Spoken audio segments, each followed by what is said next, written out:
Welcome to the Tuesday Night's Triumph Over Targeting podcast, and I'm your moderator, Ella.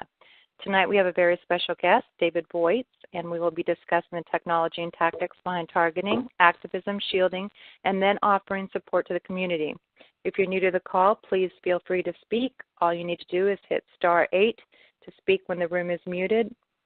So stay on, and we will also get you some support after the call. And so what we're going to do now is have David come on, and we're going to have an interview. And at the end of the interview, you guys can hit *8 and ask questions. So we'll begin. We'll go ahead and begin. So, David, would you like to do a quick introduction? Sure. My name is Dave Voigt. I'm a former naval officer. I'm a graduate of the United States Naval Academy. I have a degree in control systems engineering, and I worked in electronics warfare and nuclear engineering jobs as a surface warfare officer. While I was in the service, I found out about this targeting program, and I tried to figure out a way to get myself into the program. I was successful in doing that, and now I'm doing outreach. Been doing outreach for about the last year, and in the spring I started a cross-country walk effort. I started out in Lewes, Delaware on the Atlantic coast, and I walked to just past Jefferson City, Missouri, and I got a call that someone had passed away in the family, so I went home for a funeral there, and then decided to pack up my belongings at my home there, put that in storage, and then I'll be heading back out to the trail here shortly. And you've also had, maybe for people who are kind of new, because we've had some new people on the calls, tell them exactly what you're doing. You're walking across America, and you've had some success. You've had a lot of media success. Yeah, I've got what they call a bike trailer. Normally you tow it behind a bike, but it has a conversion kit that you can push it. I've got my dog along with me, and I carry what's called a backpack billboard. It's a backlit sign that it's similar to what you'd see outside of a movie theater or at the entrance to the mall. It's got lighting behind it, and then it's got a graphic to it. And I talked to media along the way. I've talked to newspapers, several radio stations, a few television stations.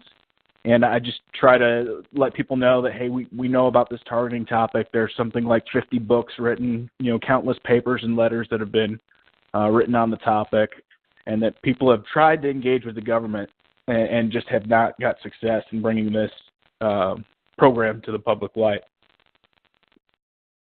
Yeah, and you've done really well. I know you've had we need to probably do a little count and see how many radio spots, Yeah, I've seen it on a few different sites. It's something like several dozen newspapers have either printed the press release or a news article, and then I've probably got close to 10 or a dozen radio interviews that have gone. And then I've been interviewed by TV 3 times, and one of them that I know that they put on the air, and then another one they didn't, and then a third one I just never watched the broadcast to see if they published on that one or not. Yeah, and then so I know that you've been redesigning a few things, and you've been working on a new press release or just updating it a little bit, and you even got a new board. Do you want to tell them about that a little bit?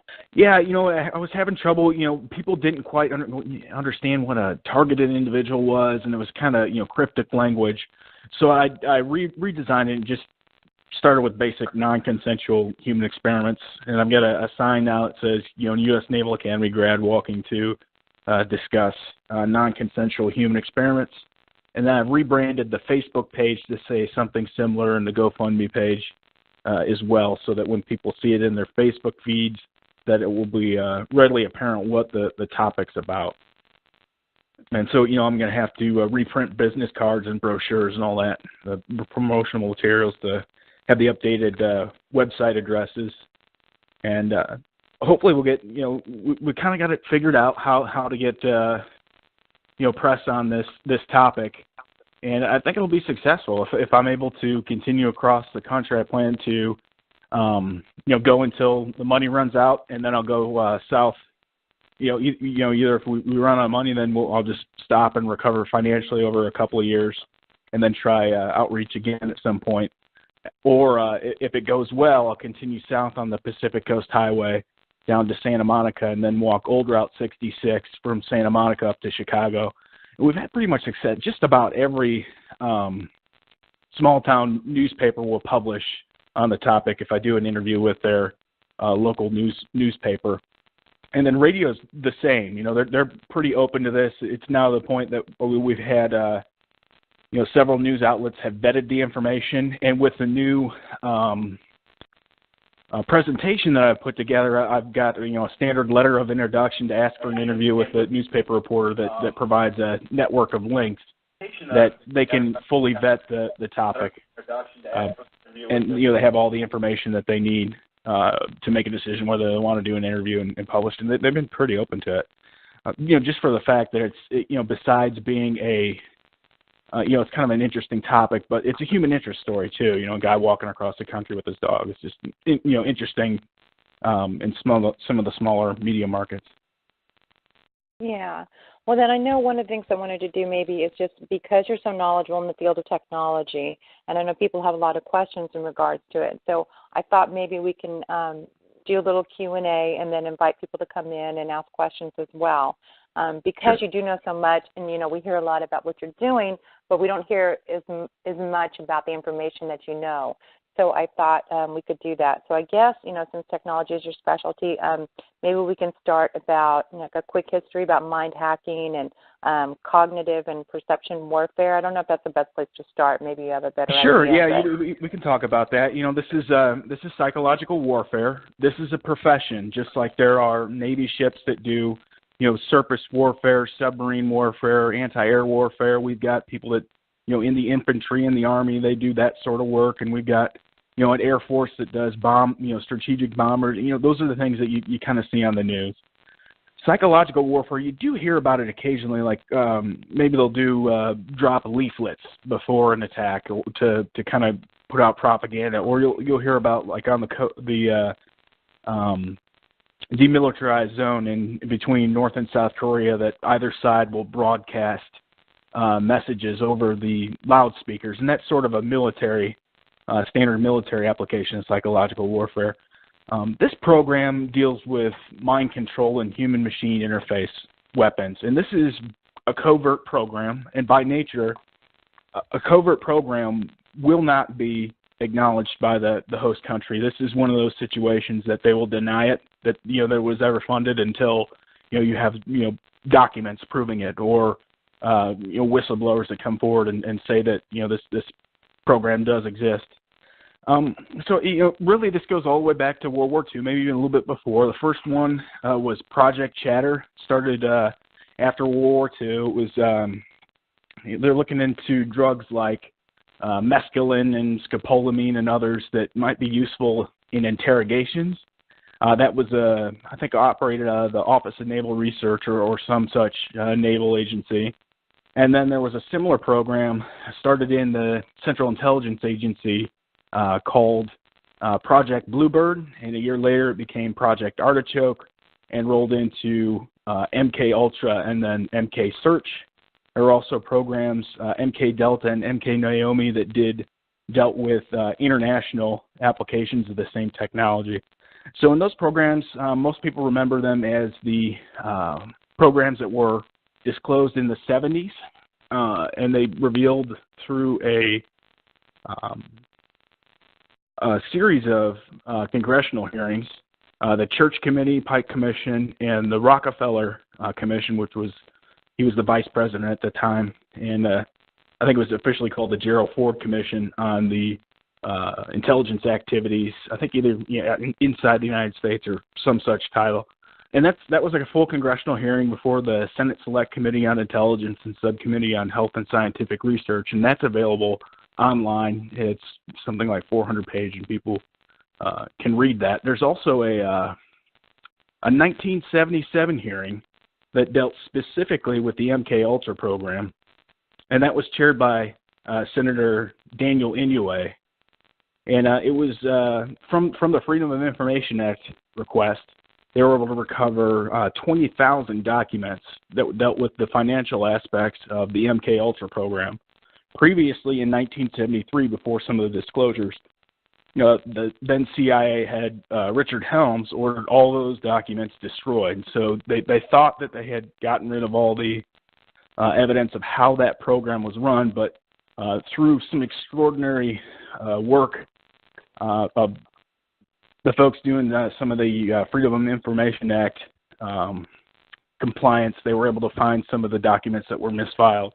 And what they revealed is that program had 149 sub-projects domestically, a few more internationally.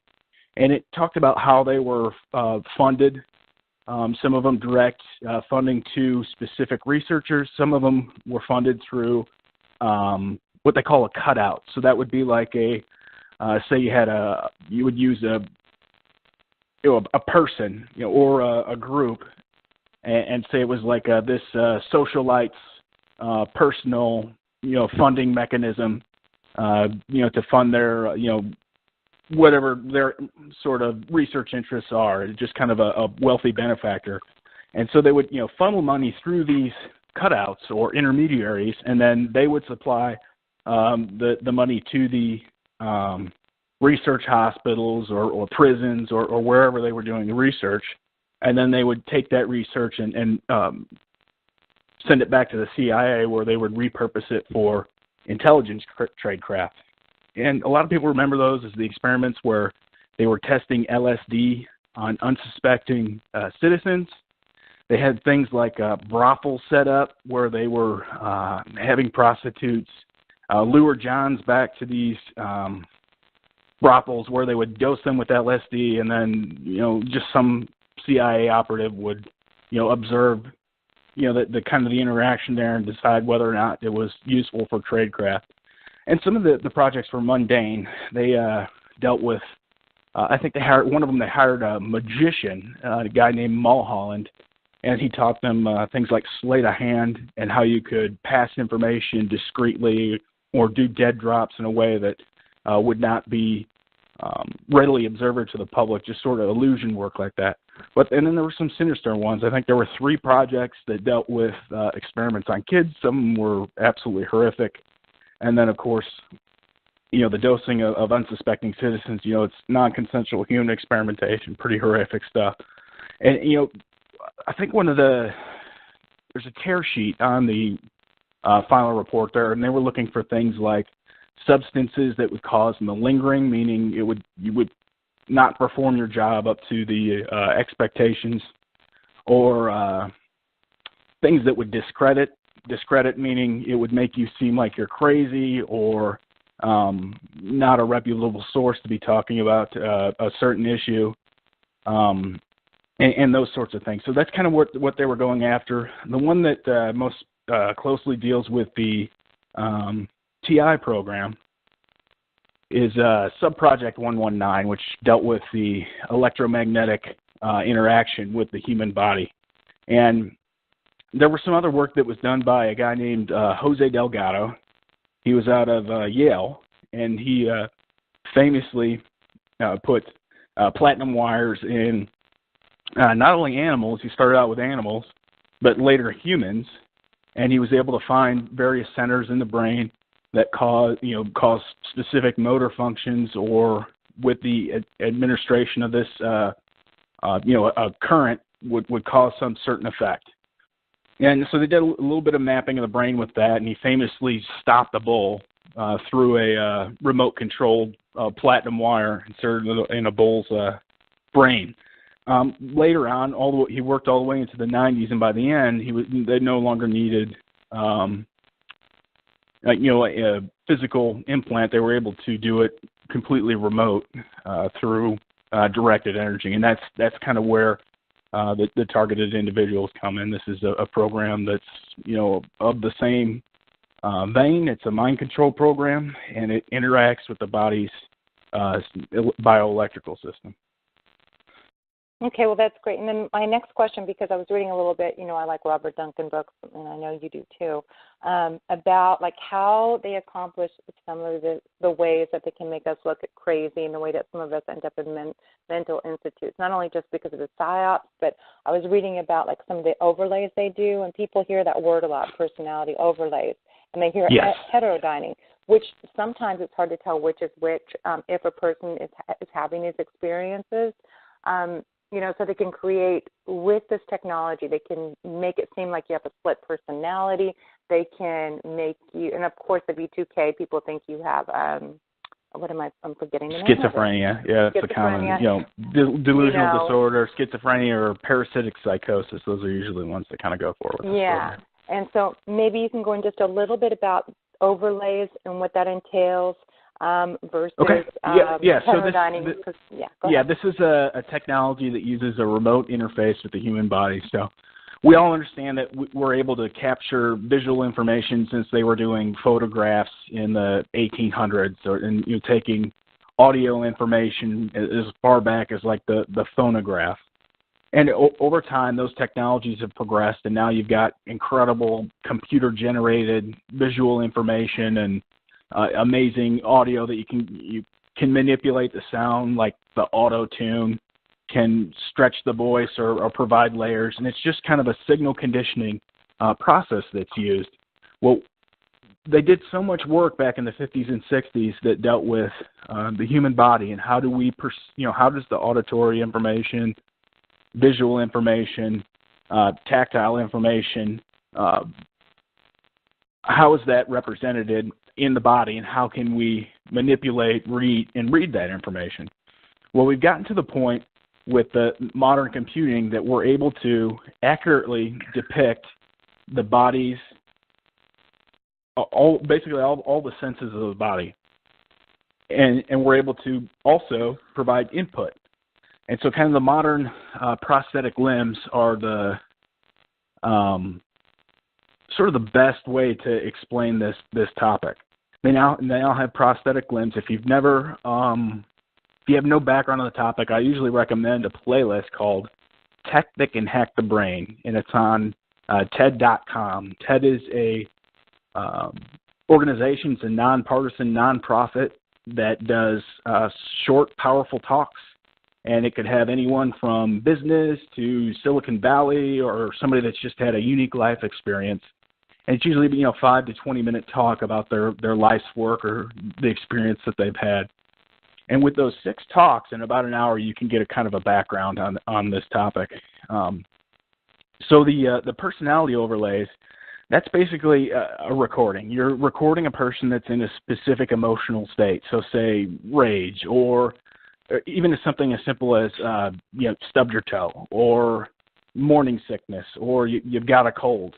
You can take that raw sensory information and then process it into a way that it generally fits into any bioelectrical system. And so you provide a bioelectrical input to the body, and then that person will experience that physical sensation that has been recorded previously, or it can be done live, person to person. If you look at the first TED Talk, it's by Greg Gage, and it's titled How to Control Someone Else's Arm with Your Brain. And he uses a human-to-human bridge, and they do over-the-skin electrical connection to the ulna nerve, which is the ulna is one of the bones in the forearm, and that nerve happens to be pretty close to the skin. And they bring a gal up on stage, and they take her information. They have her squeeze her hand together. That ulna nerve controls the middle ring and pinky finger on your hand. And so when that nerve is stimulated, that's the nerve that's stimulated to cause those 3 fingers to close as a group. And so they took the information from the gal there. They process it through this human-to-human interface, which is actually something that can be bought from a company called Backyard Brains. It's about $250. This is a repeatable experiment that can be done, for a biology class or any sort of university setting to kind of demonstrate bioelectricity. And then they brought a younger guy up on stage and kind of, talked him through what would happen. And they show right on stage there that the gal closes her 3 fingers, and then involuntarily the guy also closes his fingers. So the sort of this personality, this overlay system works in the same way. We have, like in the movie industry, they have what they call a Foley artist, and they have just libraries of all the different sounds that you could possibly want to use in a movie, or say like stock video footage. something that's in a library of information that can be used. Well, this program uses the same sort of library. It's a pre-planned existing library of information that can be played onto a person's bioelectrical system. And so it's excellent, and sort of the same, that bit where they were trying to discredit people, most of the public is not aware that this technology exists. They've had a 40-year head start, and just now the public now has the ability to kind of look at how these technologies work in the form of these, what's happening around in the country in the various neuroscience labs. I think that pretty much covers overlays. Yeah, because people they are curious about it, and and to create that split personality, it will appear that way because they can take someone. Yeah, the split personality thing is something different. That's not just an overlay. That's what they call like a monarch programming. And the person to read on that is a guy named Dr. Colin Ross. He's a certified psychiatrist, and he's done a lot of work researching the MK Ultra program, and he wrote a book called The CIA Doctors: The History of Human Rights Violations by American Psychiatrists. And he doesn't do any speculation. He just reads the documents that are available through Freedom of Information Act request, or that you can go down to the National Archives and buy a CD from, and just quotes directly from the correspondence and the declassified information on some of these programs, and explains how they really did. It's basically a torture program, and then you convince the person that kind of the only way to escape their torture is if they develop this so-called, split personality or dissociated identity. And then once they do that, I guess there's a process to create what they call amnesia barriers, so that you can do something like have somebody, commit some crime and then forget that they were ever, that they had committed the crime, or Corey or work where they could go in and read documents and remember what was on the documents, and then if they were somehow captured or interrogated, they would not be able to get the information of how they were trained or what information that they had gotten from the, whatever the target foreign government is. Okay, thank you. And then I think one of the other ones, people have a little confusion with V2K versus synthetic telepathy. Would you like to elaborate on that a little bit, just so we can get some clarification for people? Yeah, okay. So when they say V2K, it's kind of a colloquialism for technologies that can provide auditory input into the body. There's 4 published technologies that are able to do that. So the first one is bone conduction. It's a very common technology now. You can go into any Verizon wireless store, and they have bone conduction headsets. Those were originally started as a special warfare communications tool. So they could, say, you're in a small, closed, confined quarters, and you're shooting guns or throwing grenades. You can't use a standard audio system because the noise in that environment just won't allow you to communicate with somebody that's, if you've got 200 decibels of sound in that room.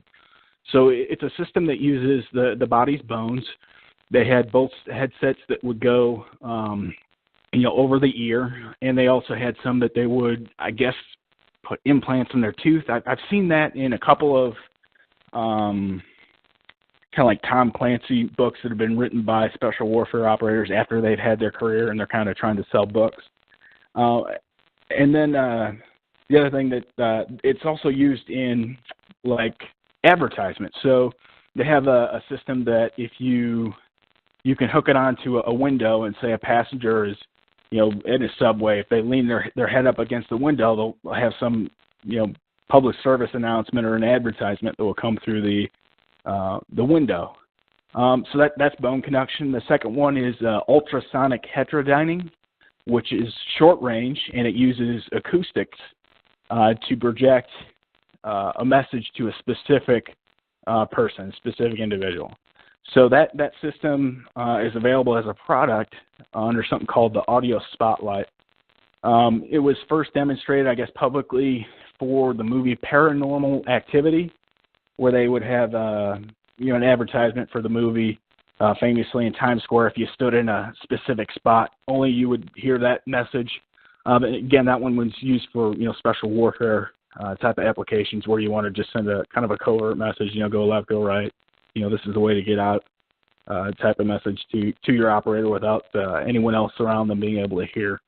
They also had a similar system, not quite the same, but something called LRAD, Long Range Acoustical Device, which was kind of more of a deterrent, a directed acoustic wave to, for ships it supposedly would allow you to cause such a loud noise that a small craft that was getting too near to your ship would be deterred and change course, get out of your way, that sort of thing.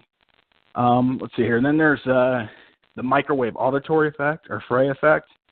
There's what's that article? The article New World Vistas or New World Horizons. Nick Baggage quotes that in the first few pages of his book. And that one uses a directed energy wave so that it uses thermal expansion on the skin, so that it is able to then produce an acoustic wave. So there's a standard carrier wave, and then there's a pulse wave that will carry the sound. And that one's done remotely, and it's long range, and that's kind of the one that TIs experience when they're experiencing the kind of voice to skull or voice harassment that they report. There's also another one I'm not familiar with. I don't have any documented citation on it that will use, say, like if you have a fan in the room or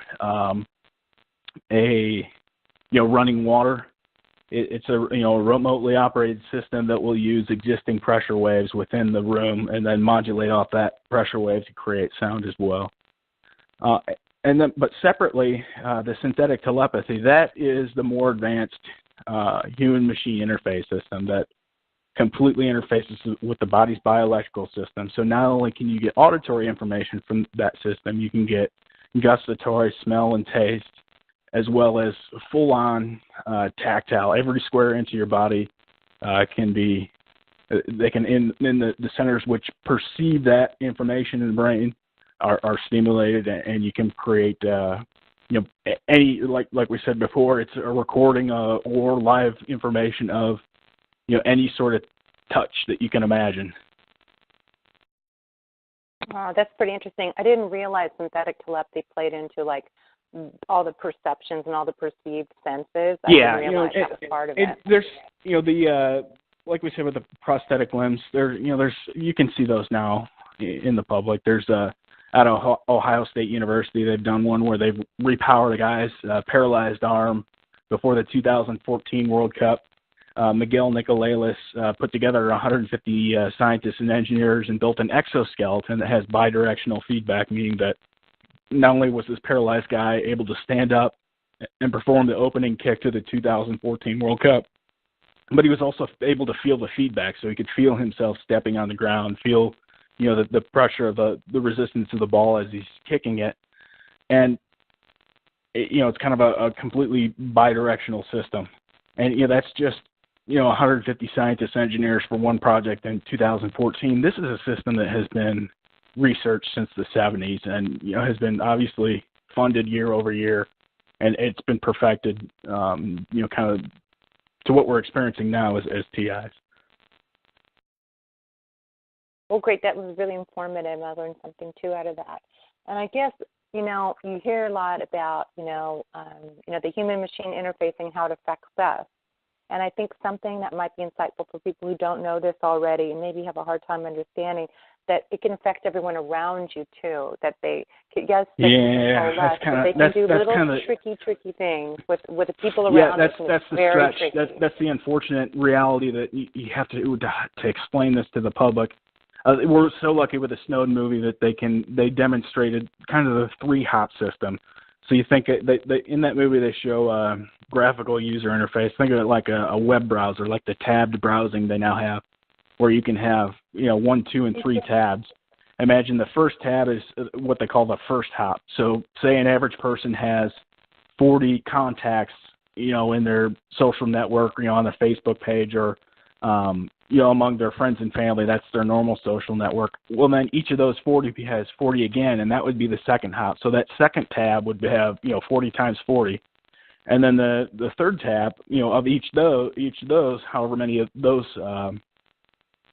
contacts work out to, and they say, okay, for one target, if you monitor one person, now you are allowing yourself to gather all the phone data from I think they said 1.5 or 2.5 million people just by monitoring one person.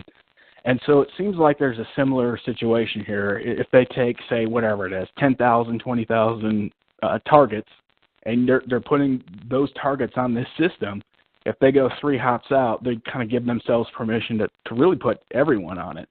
And it's such a stretch for people to understand that it's not just TIs. It really could be everyone, just in the same way that they have given themselves permission to do dragnet surveillance on everyone in the United States just from monitoring a few people's phone messages, Right. Okay, well, yeah, that was really helpful. Thank you. So I guess, was there any other question I personally had? I thought there was one more that people might be interested in. Well, I think we covered it. Basically, like, I think what they're trying to do, and what I've read, I keep seeing this over and over in articles, that they're trying to create a war within our own mind. And I've heard, like, the brain is a battlefield, and then just you're at war with your own mind. Like, that's a new thing that they're trying to do. Yeah, that's what they call. Yeah, that's called a psychotronic mind virus. So that. Oh, did we lose him?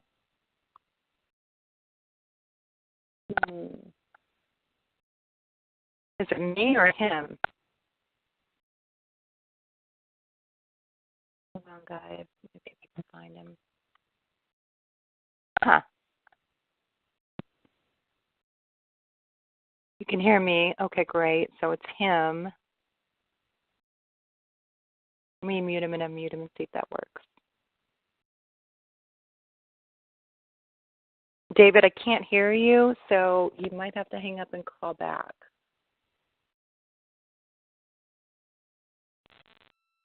Can you hear him? Memoir? Okay, he's going to call back.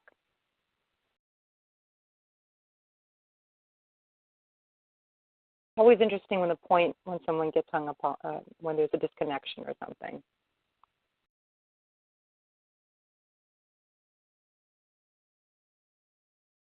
Okay, we'll give him just a second.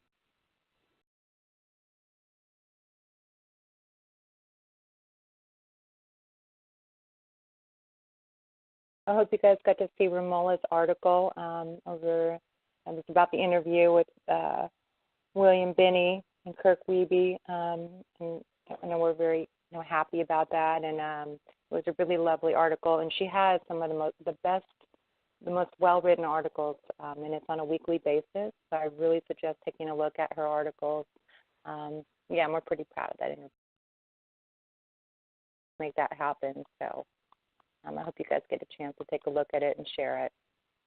Okay, so here he is. That's California. David, will you hit *8 if you're back on the call so I can see you?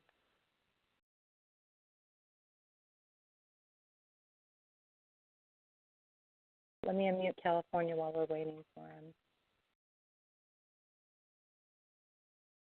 Hi, Southern California? No, it's Brian. I'm down here in the Amazon in Ecuador. Oh, hi. That's right. Hi. You come up Southern California. Well, we can talk a little bit while we're waiting for David. You guys speak alike to me. To me, you guys have similar information. Well, I'm actually in the Amazon jungle, and I'm being hit with this technology. I'm not on my way. I'm in the middle of the Amazon basin down here. Okay, so near Lago Agrio. So thanks, David. go ahead. I'll just listen. If you got David back, I'll just listen. Okay. I might want to ask some questions though. Okay. Did sure. you lose my Absolutely. audio there? I was talking. I could hear you. Yeah, we lost your audio right when you were talking about psychotronic. You know how they sometimes come up at very interesting points of conversation. I usually, when on talk show, I'll drop a call. Usually every session, I'll have to call back in. So when you're talking about creating kind of like a conflict within the person, that's like some of the, if you start any process, it starts out people doing it by hand, and then eventually they automate it. So a lot of this is done with algorithms. So, a lot of the, in the past, say in the, whatever it was, 60s, 70s, 80s, where they would have to do this type of COINTEL type of attack, it might be labor intensive. You might have to hire, 30 guys or 40 guys to pull one of these programs off. So at some point, they wanted to automate it and go, repurpose their operatives for other assignments.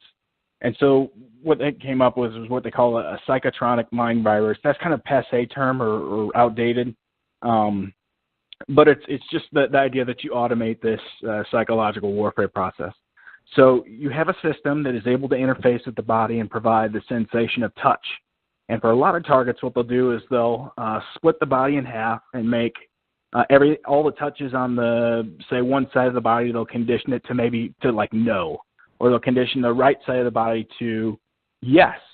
And between just with those two words, being able to communicate no and yes, you can cause a lot of inner turmoil just by being contradictory with the person. So I guess the best way to explain it is they used to have these games, were question and answer games that you would play with a computer. I think it was back in the 80s or something like that. And it was the forerunners of like artificial intelligence. And just by playing a yes/no game, you can cause a lot of strife with the person, contradicting them, and then anything that would build confidence, you try to negate that, and then anything that would cause them to be upset, you reinforce that. Or depending on where the program's working, they try to induce manic and depressive states, and so it's a lot of the seesaw stuff that you're able to do with just being able to talk to somebody. Yeah, and then we also know too they can microwaves at certain frequencies can arouse certain feelings or emotions, and so it's kind of like a multiplex. The overlay. And, that raw the raw frequency. If you just hit them with a specific whatever it is, higher frequency is bad, lower frequency is good. That's kind of like an outdated. That might have been what they did modality in the 50s and 60s, but nowadays it's crystal clear interface with the human bioelectrical system. So it's not quite necessarily just a hit. It's more complex. You can get all of the whatever school of psychology you follow. If it's whatever different psychologists say there's like 7 basic human emotions or whatever. You can get into even some of the submodalities of each of those with this technology. Yeah, that's pretty interesting to me. And then it seems like you said, they can create all this contradiction, within a person, and you really have to. And then by the way, in addition to that, they can hurt you. They can hurt you while they're, they talk to you and hurt you at the same time. So it's full on torture with this system.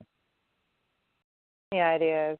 And I think one of the best things, or one of the things you have to do constantly, is remember your own values. If someone's a newer target and they're not a lifetime target, they can at least kind of evaluate, okay, these are my principles, these are my values, this is who I am, this is what I stand for, and this is what I care about. The biggest thing is education. If you understand how the program works, and that there's been thousands of people that have gone before you, and if you kind of get the best practices, what are the best ideas that people have tried in the past. Well, running doesn't work. That's just a way to, deplete your finances. It seems, this system seems to be worldwide. So maybe, some people, maybe you need to escape your immediate situation once, but a good practice would be to try and rebuild your social support network and get into a job that kind of understands your needs and you're able to hang on to.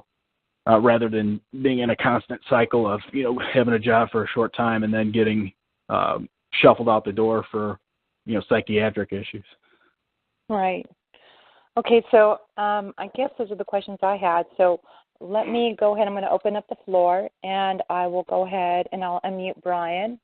And I know he had a question for you. It'll be interesting to hear you two talking together at the same time because you guys really parallel yourselves to me. So hold on one second. Do you say we sound the same? You talk the same language. You same speak tone. the same language, and you both are military. There's something about it, You're different, of course, but yeah. Hi, Brian. Hi, how are you? I'm doing well. Hi, David. This is Brian, too, down in Ecuador on the eastern side of the country in the Amazon. And I want to ask you something. I like you're traveling all over the country. Well, I've traveled all over the world, from Asia to Europe to Central South America, the Caribbean. Been in China, been in Russia. I just left China and Russia, as a matter of fact. 6 weeks ago, I was standing next to the Forbidden City in Beijing. I have been hit everywhere. And they're using three methods, or I should say 3 platforms. They're using towers and satellites and mobile platforms. I'm interested in the mobile platform. What type of mobile platform are they using? Yeah, anytime this is a compartmented program, so you would have to it's a special access program. So to be read into that, first of all, they do a personality profile on you. They're going to only take psychopaths. They're only going to take psychopaths, sociopaths, or people that just have no moral compass and will, take money, or they have blackmail on them. So the mobile platforms, it's going to be, kind of a closely guarded thing. And then, they're going to lie to the people that use them. They're going to tell them, that it's being used on a terrorist or criminal, or they're going to say it's being used on, this person over here when it's really being used on another person. Mobile platforms, maybe in any communication system, they always, like you say, it's primary, secondary, tertiary, and then like a battery backup system. So the mobile platform would be like the battery backup system if they had to take down a whole system for maintenance. But I understand. I understand that in the frame of a repeater that you would use for Wi-Fi or an extender, that's the mobile platform. But I'm more interested in the actual technology. I don't know what your military background is, but my military background included the Special Forces, 20th Group out of Alabama. And what they do is they place these people, just like the Special Forces, they place them in rooms and they put them through a desensitization program where they're given drugs and they're forced to watch extreme graphic horror of violence and death. And each day the desensitization process continues. They're given more drugs and the horror is increased, the graphic violence, until the point that they can just sit there and watch a little child or a little old granny get killed in the street and just eat a bacon sandwich. I've seen the desensitization programs that they use. I was 20th Group. I don't know what your military background is, but I'm not interested in that part. I'm interested in the actual nightstand they're setting up. This equipment. What type of repeater or Wi-Fi are they using? Because I'm in Red China. I'm in Russia. I'm getting hit. That'll be like a top secret thing. They'll have if you have access to that, it's gonna that's your job, and then you're read into it, and they're telling you can't speak about this for the next 40 years, or you can't speak about it ever. And so the only people that will know what type of equipment is being used are people who worked with it. And so that's why I do public outreach, because if we can explain to people that, hey, this is being used on housewives and like people that are have like a marriage dispute and they want the kids or something, it's meant for war. It's not meant for that circumstance. Can you help us indirectly, or can you realize that you can't classify a technology for that purpose? That's the only way we're going to get that information. Okay. With regard to this, you're talking about the modulation. The entire technology is dependent upon 2 things: timing, and precise timing of pulses. Yep. The human bioelectrical system works at like 100 meters per second, and then computers work fast, almost the speed of light. So it's for all intents and purposes, we're standing still compared to that system. It can do, they talking, I don't know, computer gigaflops of calculations per second, way faster than people think. And so to interface, tactile input, it's not too far of a stretch for people to understand that with that mismatch there, they can get in that timing and interface with the chemical process that happens to create the human being's perception of reality. So it's phase, frequency, and amplitude, or is it just phase and frequency? Phase, frequency, and amplitude of the stream of energy. I think it's more than that. It's not just going to be like an AM FM thing. They'll probably have a carrier wave, and then they'll also do sharing. It'll be 10 satellites, and each of them takes a certain percentage of the input. So it could be one of those things that you're getting information from 5 different places, not just one directed source. Interesting. Transcranial brain stimulation. That's it. Transcranial brain stimulation. Yeah, that's the transcranial magnetic stimulation. That it perfectly explains how the muscle twitches happen. So say you've got, I don't know, whatever they say, 600 and something or 900 something muscles in the body. They can, if you Google, YouTube search transcranial magnetic stimulation and like muscle twitch, you can see right there how they can cause somebody's, index finger to twitch and then cause, like the whatever Latin term for the cheek muscle to twitch, and they can go through and stimulate each of those muscles. And then that's kind of a, helpful way to explain, how they do sleep deprivation with this program. If you're in a specific position, what muscles would you have to stimulate to jerk that person awake? Well, I know how the synthetic telepathy works because I was in San Jose, California, San Jose, Costa Rica, and I was sitting right next to the hive mind team. I was able to identify them because the firewall broke down, the human firewall, the second member of the hive mind team, not the clone, but the firewall. And it broke down for about 15 seconds, and I could actually listen to them communicating. They were communicating with each other by synthetic telepathy. And then I said to myself, I thought out loud, I said, they're communicating. And immediately the clone looked right at me, and he twisted his head back and forth. And the woman picked up a cell phone, what looked like a cell phone, and she pressed a button, and then I lost I guess that they realized the firewall had broken down. But I was actually listening to them because this is a bidirectional stream of energy. So I was the other thing that TIs don't realize, like they can use this for like that, we get all this spooky stuff, like the spiritual warfare and perception warfare. This can also be just, this is just like augmented reality. In some compartmented program, there are guys that work for whatever Delta Force or some super secret spy. You could just talk to a person regular. You can provide a slap on the shoulder and nothing untoward use comes out of the technology. It's just another form of communication, and it's been available for quite some time. It's just a matter that the public doesn't quite realize the capability of it, and then we have the extra added situation that it's being used in a psychological warfare application. Well, I've never seen the brain-to-computer interface, but I've seen the second interface they're using, the electronic brain-to-brain interface, and that's a neurochip inside the body or the gear of the clone member of the hive mind team. I watched, like I said, the firewall broke down for about 15 seconds until they realized it. And if I hadn't thought out loud, they're communicating with each other, it probably would have lasted a lot longer. But that second interface is called the electronic brain-to-brain interface, and it's a neurochip. Yeah, I've never seen any documents. I've heard what Dr. Duncan says, and then I know like the basics of how it can be done in a neuroscience lab, and then beyond that, I just don't. I don't like when I try to talk to the public. I don't speculate how beyond that, just because I'm not knowledgeable in it. I have no proof. I have nothing I can cite that says exactly how it's done. And it's just like any it's guys have a career.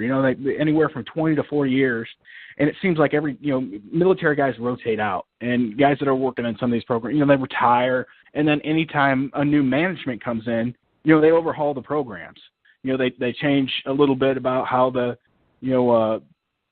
standing orders work, or you get new technology that comes online, there's new training. So it's, I'm sure it changes, it evolves over time, just as any natural, any weapon system, any ship or whatever gets updated or retired and replaced with newer updated equipment.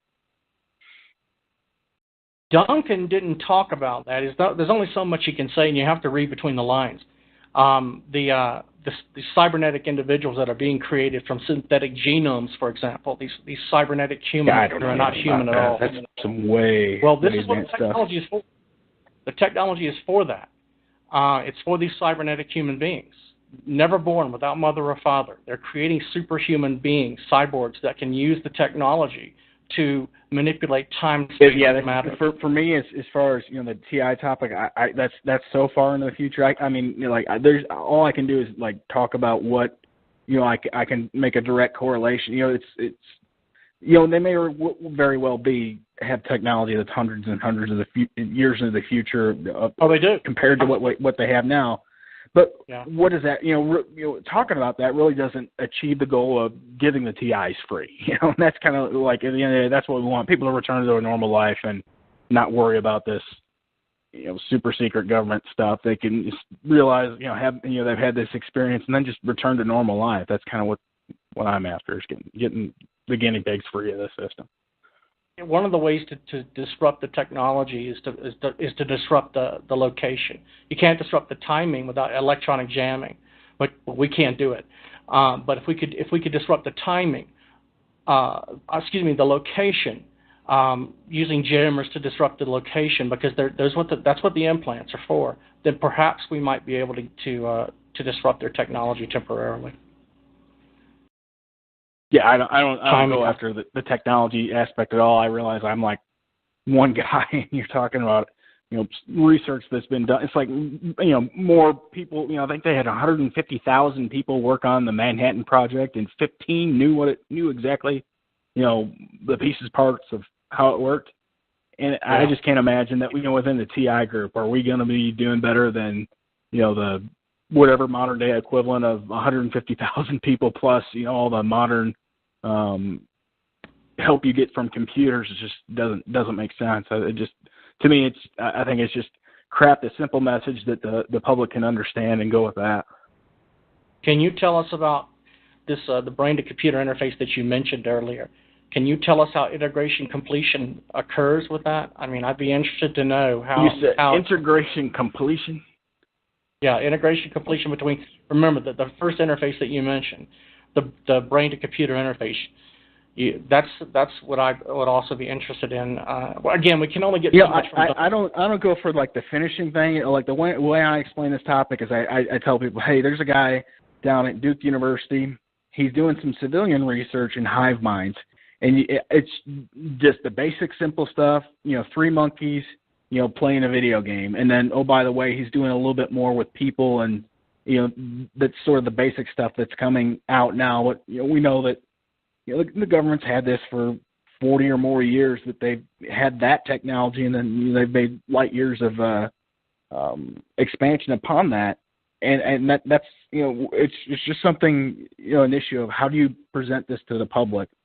And then once we get assistance, that's when we can get somebody to come forward and say, okay, this is the capability that we have, and this is more of the detail of how it was actually done to the guinea pigs in this test program. I just don't go into the specific details, because the only people that are going to really know that are the ones that are trained on it and work on it as a job. It's just too complex to try and guess, as a not being sitting in the room or having the library of books that they go through to be trained on this technology.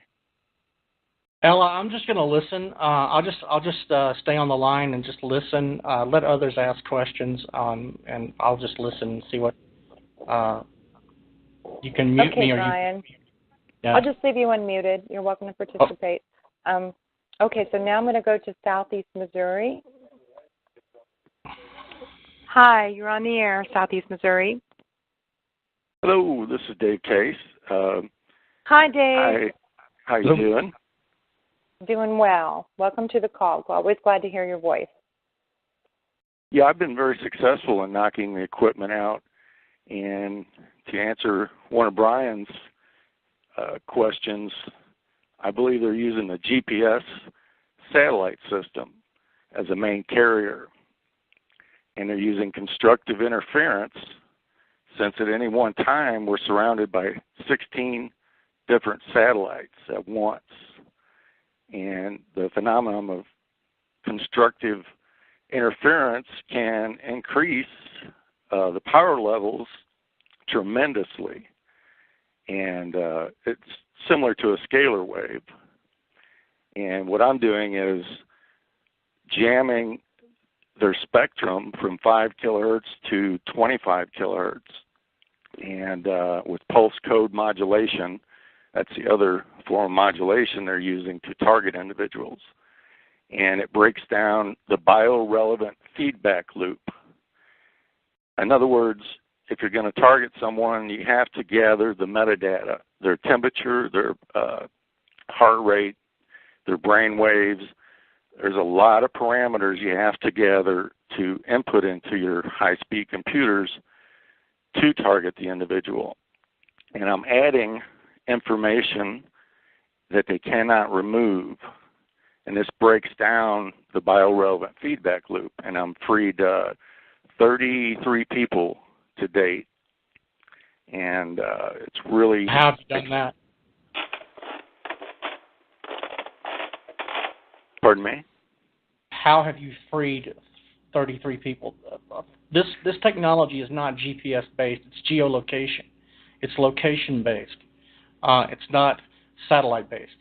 And the information and injection feedback loop, in order to be able to electronically jam it, you would need millions of dollars in hardware, and then you would need the expertise, which probably David has, in order to operate that equipment. So I want to know, how exactly are you freeing 33 people from this technology?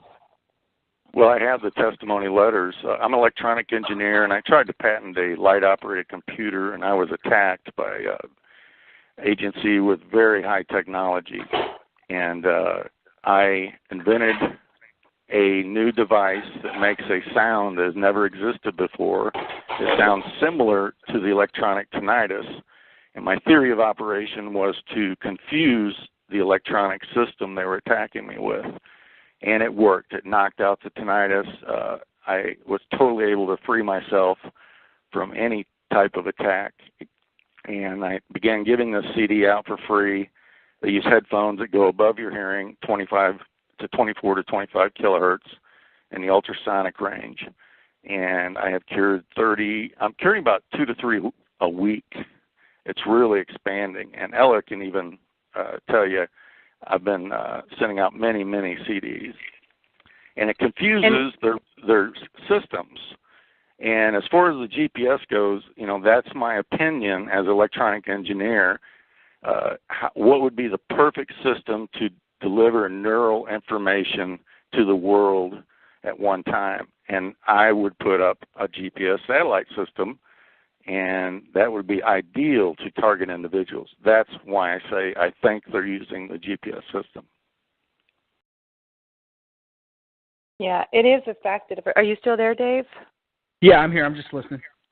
Yeah, it is effective. Like, they broke my CD, and for whatever reason, everybody's perps are really like going after this, either breaking the CD. Like, I've heard some cases where they finally receive the CD and it's broken in half. And in my case, I used it one night and I felt markedly better the next day. And then I went to use it that night and my CD player was broken, my brand new one. So there must be a reason why they're breaking everything, and we're not, as you know, Dave, a lot of people are saying there's issues with technology. It's really strange.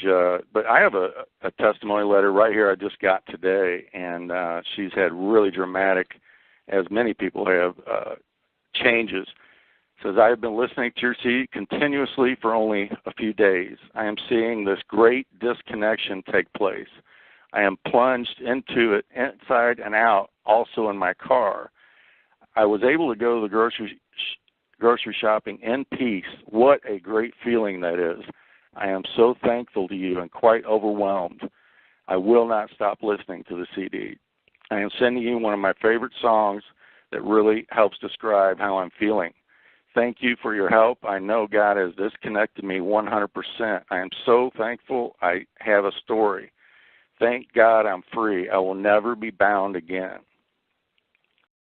I think that's what we're all looking for. Can you imagine that? Like, it's hard for me, after years of this, sometimes, just imagine what it would be like to not have this, interface, to be able to just not have, somebody talking to you, not having all the nasty tactile input that goes along with it. It's like a denial of service attack. If it's constantly in your mind, I mean, what else can you do but try to get rid of it and to have, a simple, CD that you can play with some headphones. If that works, I mean, that'd be incredible. If that was the solution to stopping this. Yeah, apparently I've hit it on just the right pulse width and frequencies that cause their systems to be inoperable, And it was an accident. I was just trying to find something that would sound just like the electronic tinnitus, the artificial tinnitus.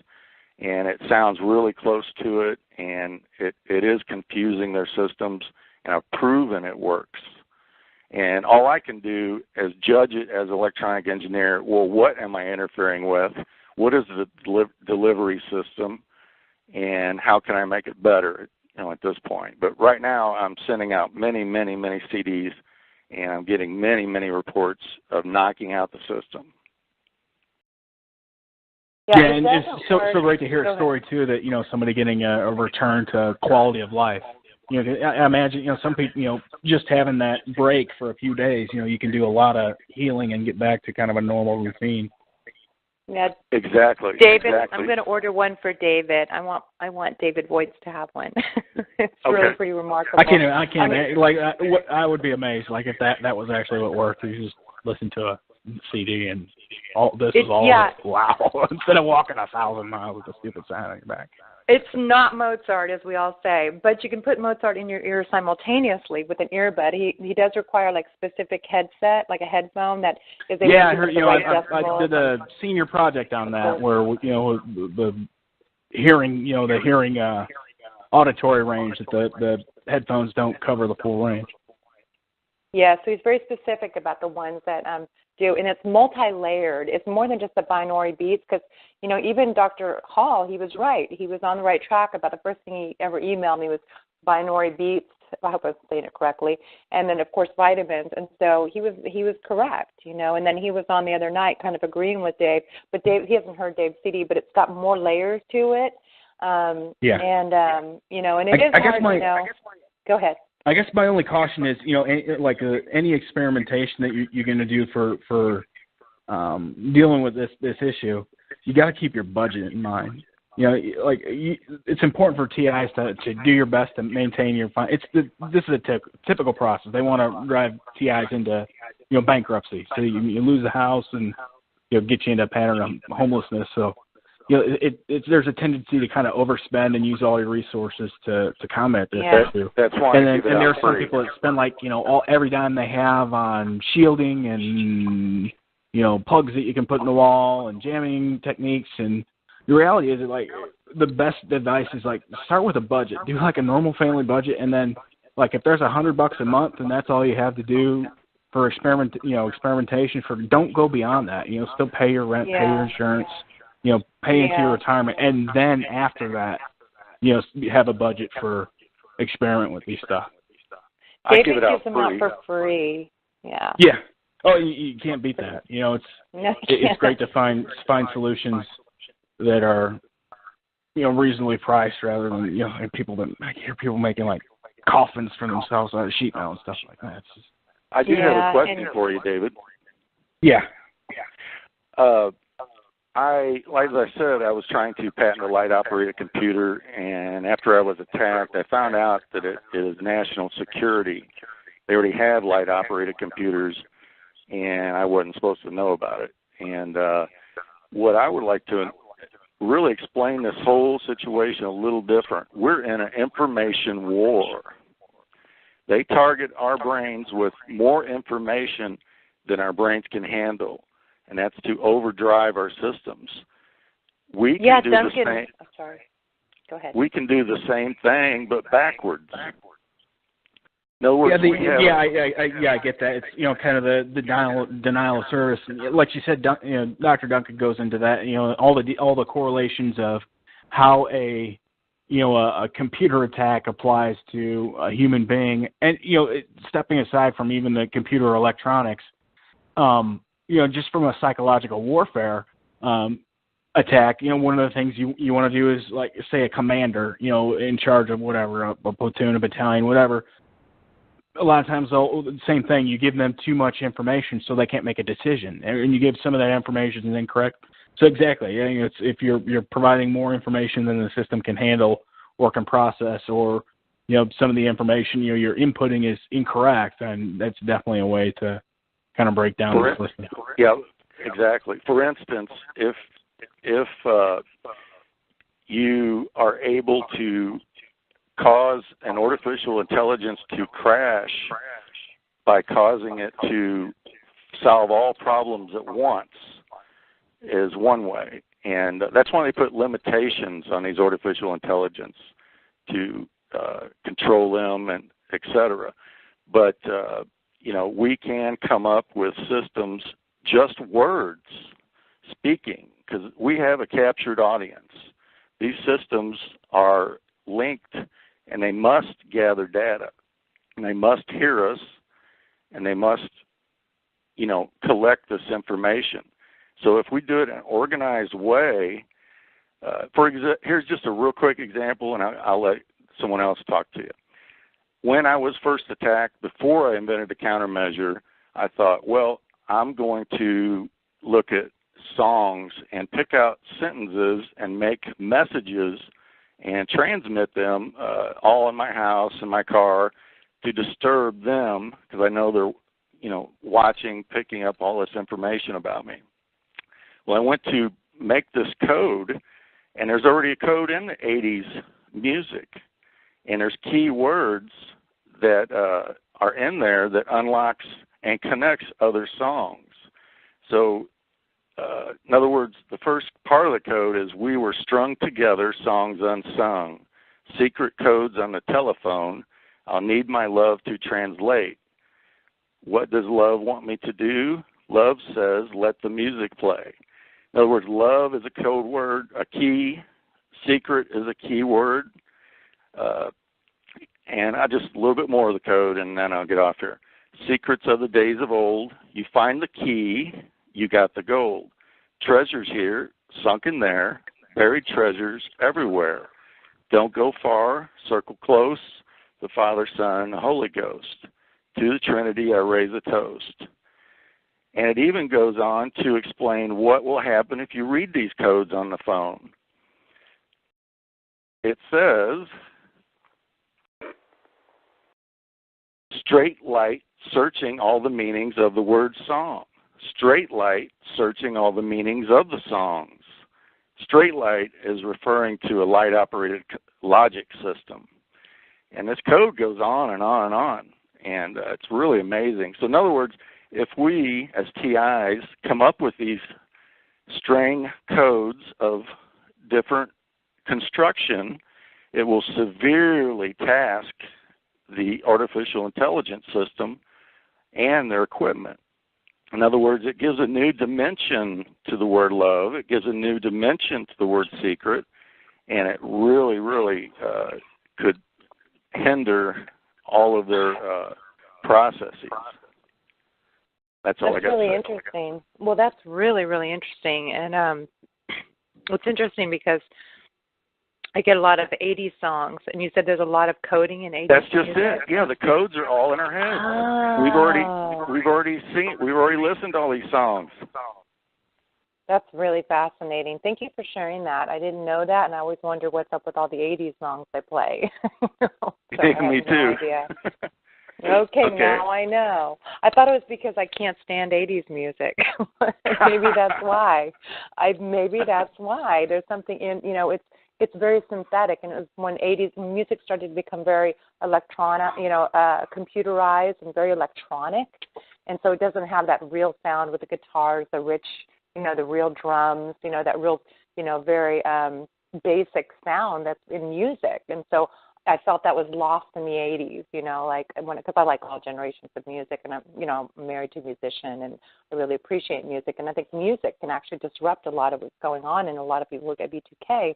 will listen to music really loudly, and I think the music has a way of maybe I don't know what it does to, maybe it disrupts the radio frequencies a little bit or something, but it definitely, you know, drowns out the V2K, and it does do something when you're listening to music loudly. And it also has a way, if you like the music, it has a way of kind of making you, I don't know if this makes any sense, feeling like yourself a little bit again, you know, when you're listening to music you like and it's something you have an affinity for. And so I find it very healing and therapeutic. But I don't listen to 80s music for, you know, for various reasons, but this is so interesting what you said. I really appreciate that comment you made and how you educated us a little bit about that. And it's something that the average person that doesn't know anything about codes or electronics can put together. Mm. Well, thank you. Okay, Dave. Well, thanks a lot. I really enjoyed you coming on, and you know, and I appreciate so much what you do. And I know you're trying to get some people to help you with, you know, manufacturing these CDs. So if anybody knows anybody who's willing to participate in this, to help him burn some more CDs and get him out, because the request is he's getting overloaded on it.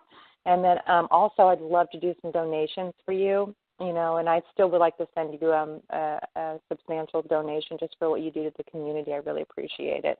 So thank you, Dave. You do a tremendous job also. Well, thank you. Thank you very much. Okay, Dave, I want to go ahead and mute you. Hello? Yes. Hi, it's Greg. Hi, Greg. How you doing? Dave, how you doing? I know you don't know Doing me. good, man. How are you? All right. The guy that's in southern Missouri, me and a young lady is supposed to come down and see you. I believe it's this week. But Dave, when are you getting back on the road? Because I'm getting. I thought it would have been a month ago. I've got the artwork for the sign that they're gonna put that on Thursday, and then I want to get out back to Illinois over the weekend, and I hope I can get out to Missouri next week, or at least the end of next week. Okay. When you make it to Kansas City, I got a plan. All right. I want to gather a couple people. I want you to give a class on the technical side of it, right? Yeah, I'm actually building a PowerPoint presentation right now. I'm finishing it up. It's about 100 slides so far. I'll probably add another 20 to it. Okay. And so I got something that's completely ready to go that not only discusses the technical side of it, but it discusses the history and then what's going on in the civilian sector that you can just watch. You can just watch them, you know, how they do some of this same exact application in a real neuroscience lab right now. There are published papers that you can read. Right. Well, you know, I know, you know, the technical side of it, okay, but there's another side of it that is keeping people away from the target, right? And that all encompasses the technical social side. Isolation. Yep. You know, so what I want to do is because I got perps that live all around me, right? So what I want to do, I want to invite them over to my house, along with family, friends, and I want you to give a class. And the guy. Yeah, I'm ready to go. That's what's taken me so long is I've had, you know, I've been putting, you know, I can now do a on the road presentation, and that's what this effort has been. You know, I've now got the, you know, press release updated. I've got a topic outline, a sentence outline together, now a presentation, and I'll be able to, you know, as I go, you know, do anywhere from an hour to 4 hours of instruction on the topic. Great. And the gentleman from southern Missouri, is his name Dave also? I believe so, yes. Okay. Well, I would like for him to show up also. I mean, I'll put him up in a hotel, whatever he needs, or you know, he could stay here, one of the two. But I really need to educate some people on this, because there's people that are around me, particularly family, that are frightened to death of me, and that alone bothers me. Yeah, the interruption of the family dynamic, that's definitely a goal of this program, and to be able to get that fixed is huge. Right. And that's big for me, because they need to understand what's really happening here instead of the perception that these people are giving them, right? So I think, with you and a couple other TIs that's in the area, we can talk and speak to these people and let them understand that, this is this is 21st century experimentation, basically what it is. And Tuskegee experiment for the new century. Right. And, they don't understand that. So when you get here, when you get down to Jefferson City, trust me, I'll be there. Because, like I said, I'm getting bored. I need some adrenaline going again. Yeah, and it's not too bad. I got 2 days hike, and then we'll have a radio interview with Joyce Riley. She's willing to do a longer interview in-house there. So only 4 days to get to Kansas City. So. Great. Well, anyways, that's what I wanted to say. And I'm waiting for you to come back. That's all I'm saying. All right? Yeah, that would have been a long time ago. But now we've got some good information to hand out, and hopefully we'll get much more success with media outreach. All right. Looking forward to seeing you. Yeah, thanks, Greg. Thank you, Greg. And Greg has been very instrumental, too. He's been very helpful. Oh, yeah. I had a back injury, and he got me back on the road. So that was huge to be able to lower the mileage a little bit and get out of that. Hey, I had fun, Yeah, it was. It was a lot of fun. I didn't hit the tinnitus so much, you know what I mean? I felt free. Yeah. And then also, and Greg has helped me too, like whenever my computer isn't going to work, and I can't remember, a few times I wasn't able to access anything. I couldn't get any of the media outlets. I couldn't get any phone numbers. And, he was sitting there, I go, okay, look up this one. And you've been so helpful, so I really appreciate it, Greg. Well, you're welcome, Ella. Oh, thank you. Okay, so now let's go to Florida.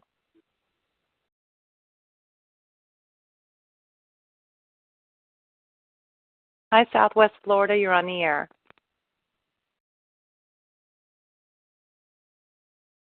Sometimes it takes a while to get to them, so it may take a second for them to know that they're unmuted. Southwest Florida. Sorry, I had my phone muted. Can you hear me now? Yeah. Yes, we can hear you. Hi. Hello. Dave, it's great to hear you live. I listened to many of your smaller talks, but to hear you live, I'm really impressed with your knowledge of what's going on. Thank you for all you're doing for us out there. I just wanted to glad to help. I heard about this program. I could not believe it. And, it's one of those situations where it's like, yeah, I know this is true. I know this is going on. And then to actually find out, oh, my God, they're real. They're real people, in this horrible situation, and to be able to actually get into the program. And it's great to be able to finally connect with this group. Yeah, well, thank you. My name is Kenneth Fairtree, and I'm shown there in Southwest Florida, but in essence, I'm actually in Canada right now. And as one of the previous callers spoke about, I'm a military member as well, retired after over 25 years of service, and I was targeted through the military program. I did not understand that process at all until November of last year. And now looking back on things, I'm able to piece together the fact that I am a military TI and of the most extreme nature. They've done just about everything they can do to me except voice the skull. Thank God I have not had to suffer through that yet. Emphasis on yet. My question to you is, I have used a frequency counter, and I've discovered that the electrical outlets around me are emitting a frequency, the same frequency, and that frequency seems to appear in higher,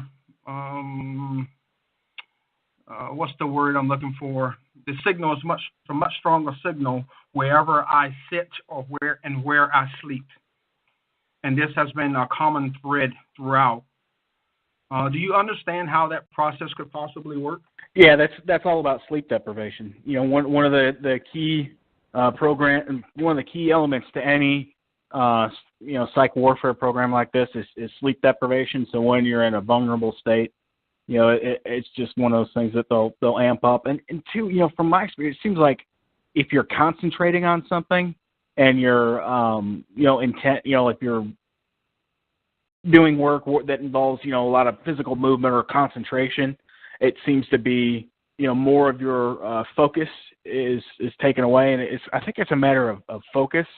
So when you're lying down to sleep, you're less focused, and then it's just a situation where, when you're in a different state of mind like that, less focused, that the system is able to have a larger input, and so that it kind of goes to work on you in that sense. But I'm one of those people that clearly thinks this is worldwide, ground penetrating type of radar system, that there's just nowhere you can go that you're not going to be clearly linked with this system. Well, yeah, I think I did a poor job with my question, because what I was looking for is I realized that the transmission uses the electrical system in my residence.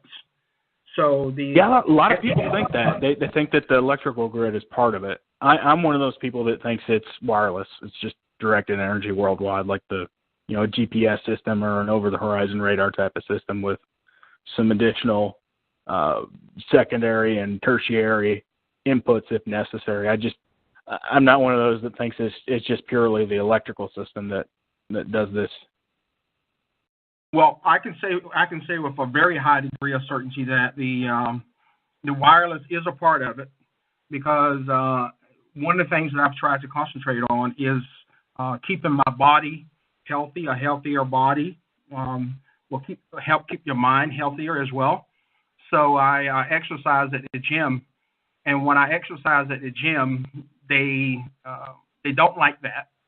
Number one, I'm around people, which takes away the false narrative that they've tried to put out for me, like every TI, that you're having some type of mental incapacity or other mental issues of a wide range that they're using now.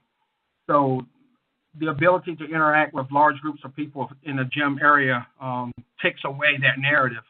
So I'm sure that might be one of the reasons that they don't want. One of the reasons that they don't want me there. But what they do is, while I'm exercising, if I do a strenuous exercise, they speed up my heart rate. And speed up my heart rate after heavy exercises, and I believe that's a direct attempt on my life, because what they're trying to do is destabilize my heart rhythm. I found by pure accident that one day I walked away from the Wi-Fi signals, and my heart calmed down within minutes.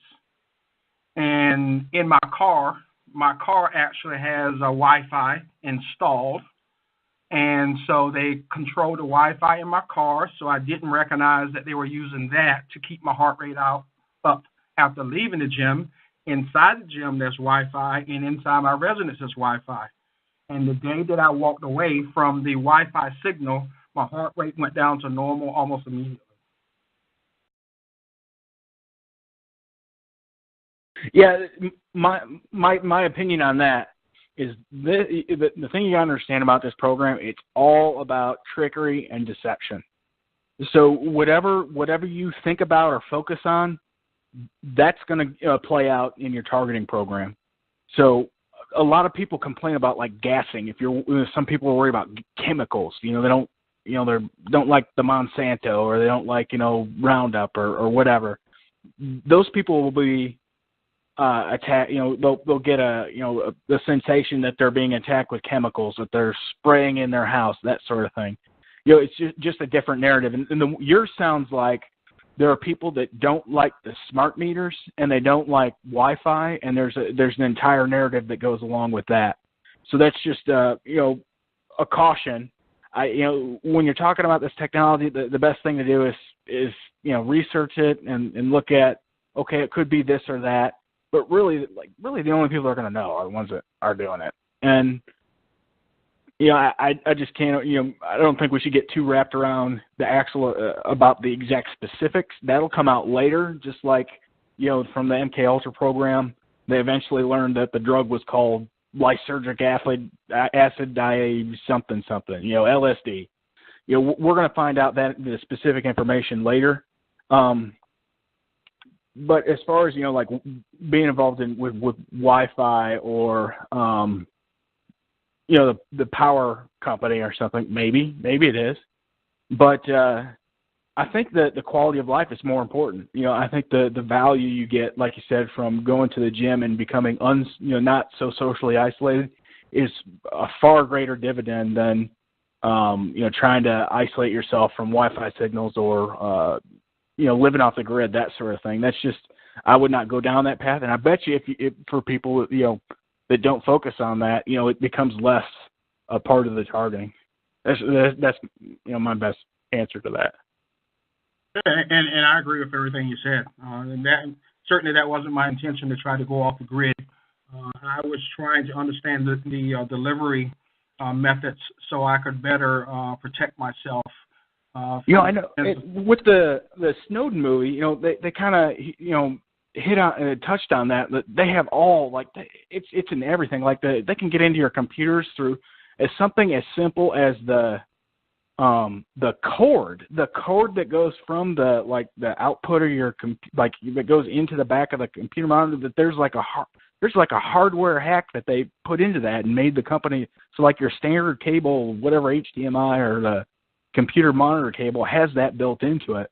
So it does make sense. Yeah, there's probably something that they worked out with the power company. Maybe there is something there that works with this system, but it's one of 1,000 or 2,000 things that they have within their toolkit to be able to do their trade craft. So it's if it wasn't the power system in the house, it would be any other number of technologies that they'd be able to manipulate to tailor to a specific person's targeting program. Because again, this is spycraft. They're doing this is intended for foreign intelligence, and it's supposed to deal with anybody's circumstance, whether they're in a some small village in Vietnam or some third world nation, or if they're in Tokyo. It doesn't matter. They have to have technical hardware solutions for all these scenarios. And I'll make one more comment, and I'll allow another caller to chime in. But as far as you were saying with the technology, I'll caution any TI from trying to beat their technology, trying to protect your communications from their interference and monitoring, because I'm fairly tech savvy. I understand it. I know enough to get me in trouble, but not enough to get me out of trouble. But I can tell you unequivocally, you cannot escape the monitoring. I have a stack of probably close to 20 hard drives right now that I have changed out. I use a virtual private network. These companies give them access to the virtual private network, so you don't have control over that. You're allowed through your Facebook communications. Google allows access to your communications. There's a wide variety of companies, including Microsoft, programs that are inherently built within your systems, your operating system. And Microsoft provides them instant access to all communications in and out of your computer. That is an inherent part of the operating system. You cannot stop it. I have had my computer hacked, and I went out in the middle of no place, monitored the Wi-Fi signals with a detector. There was no Wi-Fi signals any place. I was at least 15 or 20 miles from any type of civilization, and I watched my mouse move across the screen. That was overtly saying, you cannot stop us from hacking you. And so I can tell you, after 2 years of trying, you can't stop them. You just live with it and do whatever you can to make your quality of life better, because you can't beat them that way. Yeah, I'd agree. I mean, it's the most powerful intelligence agency on the planet, and they've got how many buildings 15 stories tall, and how many acres of square footage they have there. People sitting at monitors that do this for a living, and they have complete access, like you say. It doesn't make sense that one person would have enough knowledge to overcome even a handful of those people, but much less the accumulated effort of thousands of people and billions of dollars of research that's gone into this. Well, if there's I'm a member on your Facebook page, and if there's anything that I can do whatsoever to help you out along your way, especially anything technical, I'd be happy to do that. I am good with many different software programs, so if you need some assistance, I'm here for you, and I have provided monetary donations in the past, and I will continue to do so in the future. Thank you for all you do for us, and we really appreciate what you're doing. Yeah, I'm glad to help. Thanks Ken, for the question. welcome.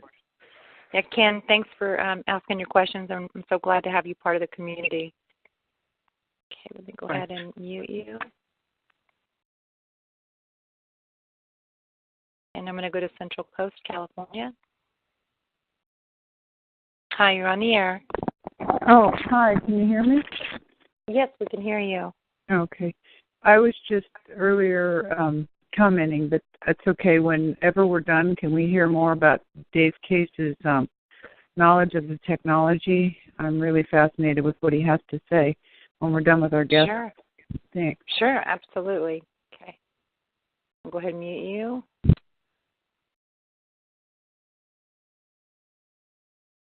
And go to New York. Hi, New York, you're on the air. Yeah, I just wanted to say I got to give it to you guys. Working behind the scenes, I have signed a lot of those papers myself, saying these are for your eyes only, da-da-da-da-da. And I got to hand it to you for stepping out there and making people aware of it. That's all I can say. Thank you. Yeah, this is just part of the training we went through. We learned from Solzhenitsyn and the Milgram's experiment on authority, and what is a legal order and what is an illegal order, and your obligation to not follow orders that are crimes. And this is an issue where this program is clearly a crime. You can't be hacking into people's bioelectrical system. That's crazy. The public needs to know what's going on. When it falls into the general public's hands, and they use it on each other. See, that's the scary part. I think that's a little bit of what this is. I think they've given access to, they've given limited access to certain groups, and they're like, well, what are these idiots going to do if we give it to the, this or that, group? What will they do with it? And then once they figure all that out, like, okay, this is the human behavior you'll get out of it. And then they already have people working on neural law. So there's a guy like David Eagleman. He's formerly at Baylor. He's now up at Stanford. He's the head of neural law. What's her name? I can't think of her name right now. She's on the video there with Jack Gallant. She's got probably one of the most expensive educations that you can get, and was on the bioethics committee. I think she's out of Duke now, where she's written several papers on how exactly this system will be handled once it becomes public, and what are the necessary protections that people will need. And so the case law is kind of, people have already thought about that. It's just a matter of, can we push it across the finish line and get the disclosure part done? Yeah, the problem is panic. They're afraid people, how to break it to them gently. They're afraid of widespread panic. Yeah, I think that's kind of a little bit of what the system is too. It's you target a certain number of people, and then they have they try to have the smallest scandal possible. Get a couple of scapegoats, and have a sampling of justice. A couple of people go to jail, and just like after World War II, it's only a few thousand, a few thousand at all that ever were tried. Yep. A million ways to do it. Not a million, but A lot more than But the important thing is, it'll be great to get this out in the public because every profession will then have a hand in the ethics piece. This will become a question. Doctors, engineers. Everybody will have a hand and a share in the oversight and the supervision of this technology, and they'll all understand the laws that go along with it. And then there'll be detection equipment, and then the psychological piece. How do you help somebody that's a victim of this sort of technology? And there's just like there are resources now for groups that have been affected, like the Elizabeth Smart situation or the Ariel Castro case. They have people that are trained to deal with those situations, and I think that a lot of that'll be forthcoming for this group having been through this torture. Yeah, for the victims, a lot of PT. PT. Yeah, it won't be a short fix. I mean, having been tortured for so long and your livelihood taken away and years of your life, I mean, it may take a while to figure out, the best way to get to the normal functioning life. I mean, if they just came out and told everybody everything, you'd have neighbors killing neighbors, paranoid. I don't think they would. I don't think it would. They would just be like, oh my gosh, we heard about it, and I think it'll just be a sampling of justice. There'll be a congressional hearing. They've probably already got a scapegoat picked out. They'll point the finger at a couple of people, and that'll be that. Yeah, where I am, it's being used to knock people out of apartments, the change, and being used for different purpose. Taking an electrical. Yeah, custody battles, mad at your ex-wife. You don't want her to get alimony or the kids or that sort of thing. Or drug dealers use it. Yeah. Well, if you have somebody that's on rent control, paying $900 a month, and you're not. I've heard of that. Yeah, all of a one sudden case now about that. They can get $450,000 from a buyer and turn it into a co-op. There's your incentive right there. So you get a private contract. So that's an issue that that's you definitely, like HUD will have to have a train up a dozen or so people to be able to determine if that's the situation. But plus this will once it does become public, you'll be able to go to the cops and say, hey, I'm being hit with directed energy, and it'll just like before 1910 there was no test for like cyanide poisoning, and then finally they had some medical examiners and toxicologists that were initially trained up, and then that became part of the legal system. This will be the same thing. There's a physiological way to determine whether or not you're subject. Absolutely. You were subjected to this, and it'll they'll fail a couple times, and then they'll finally kind of get it right and get it into the legal system in the right way. Yeah. Thank you again. That's it. Okay, I'm going to go ahead and mute you. We'll go down to another Carolina. Okay, South Carolina, I'm going to mute you. Hi, you're on the call.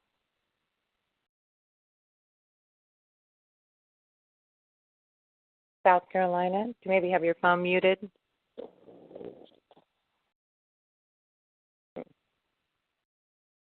Give me another second. South Carolina? Well, we can come back to you, so just *8 whenever you come on back to the call.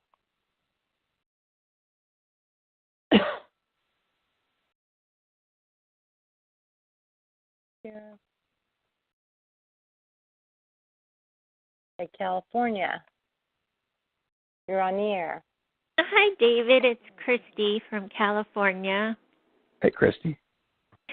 I have a question.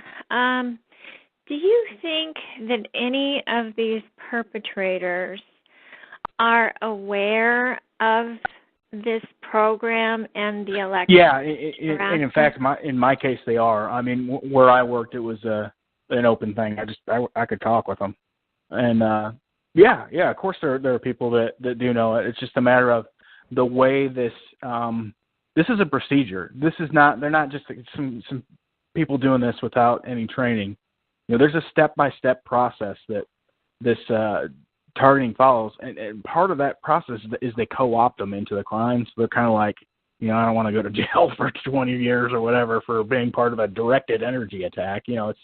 But yeah, there are people that are aware of it, and it's a matter of, can we get get the police to understand that this is a capability now, and then get a district attorney that will work in it. When you can threaten somebody and say, you could go to jail for 20 years, or you can be a state's witness, and we'll use your testimony against these other two people, they'll talk, and that eventually that'll lead to through a chain of events that will lead to discovery of some of the portable weapons, and then from there it will lead to disclosure of the worldwide network that does this.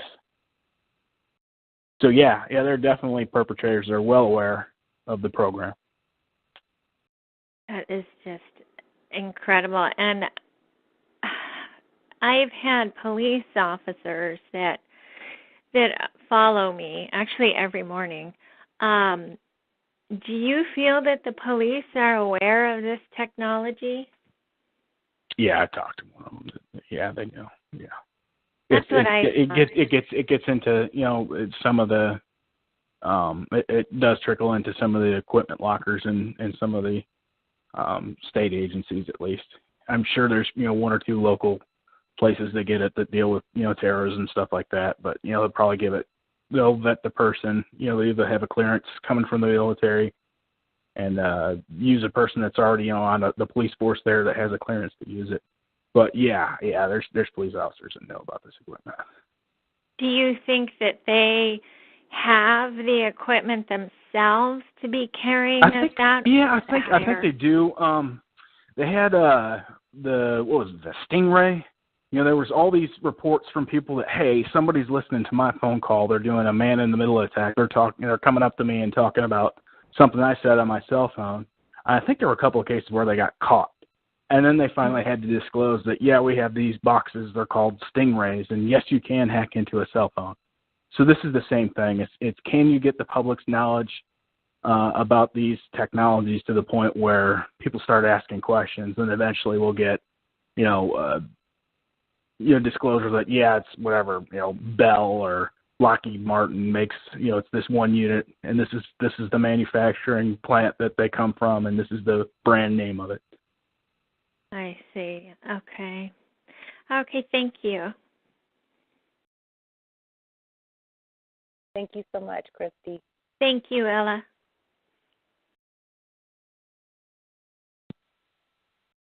I'm here. Got a little problem with my board here.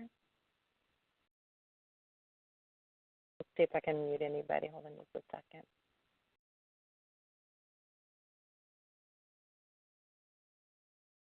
Give me just a second, guys. I'm going to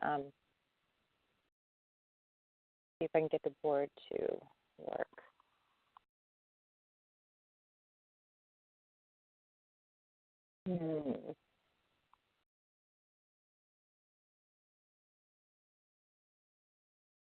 I'm just refreshing the page. Sometimes it does this.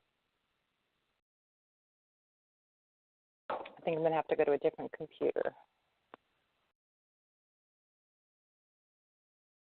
It takes a few phones and a couple computers to get this call going, to keep it going. Oh, boy. Okay. Just a second.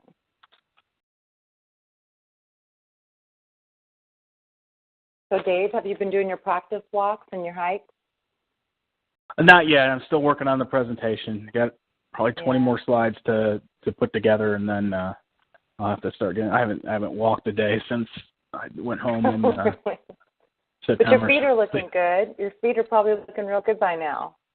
I actually had to do some work on one of them, whole toenail, but that's healed up now. Good. And how's your back? Not good.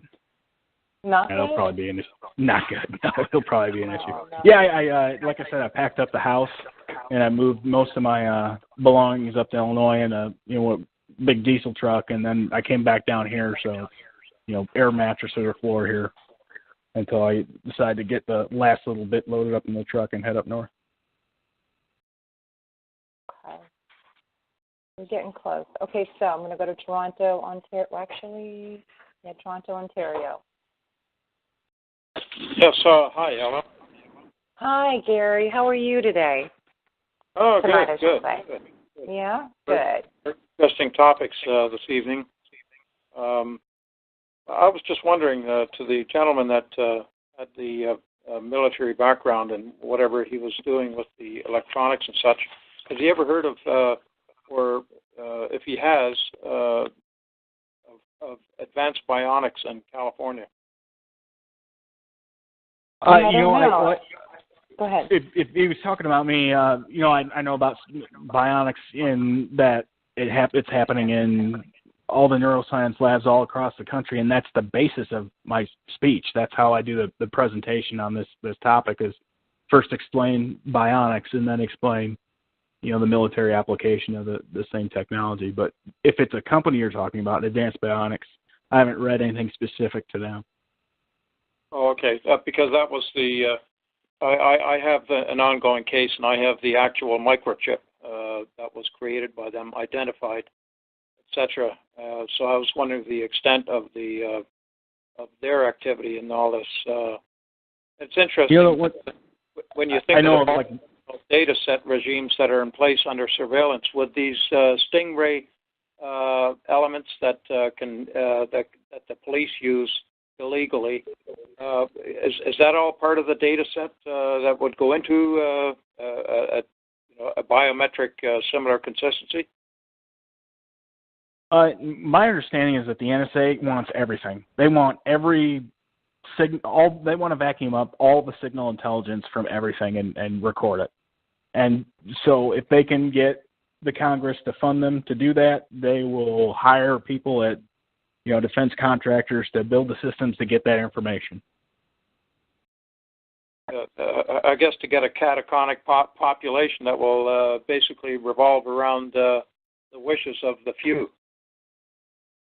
Yeah, unfortunately, I think that's what they believe at the top, and that's kind of what they're going for. But hopefully, enough people will wise up and say, "Okay, this is ridiculous. We need to get this out into the public and do some oversight on this and more reform. And oh, by the way, get some more ethical bodies out there to try and prevent this in the future, because we've experienced this in the past. We've had congressional hearings on it, and that didn't work. So we probably need an agency to, or empower the Inspector General's office to do a little bit more auditing of the intelligence communities.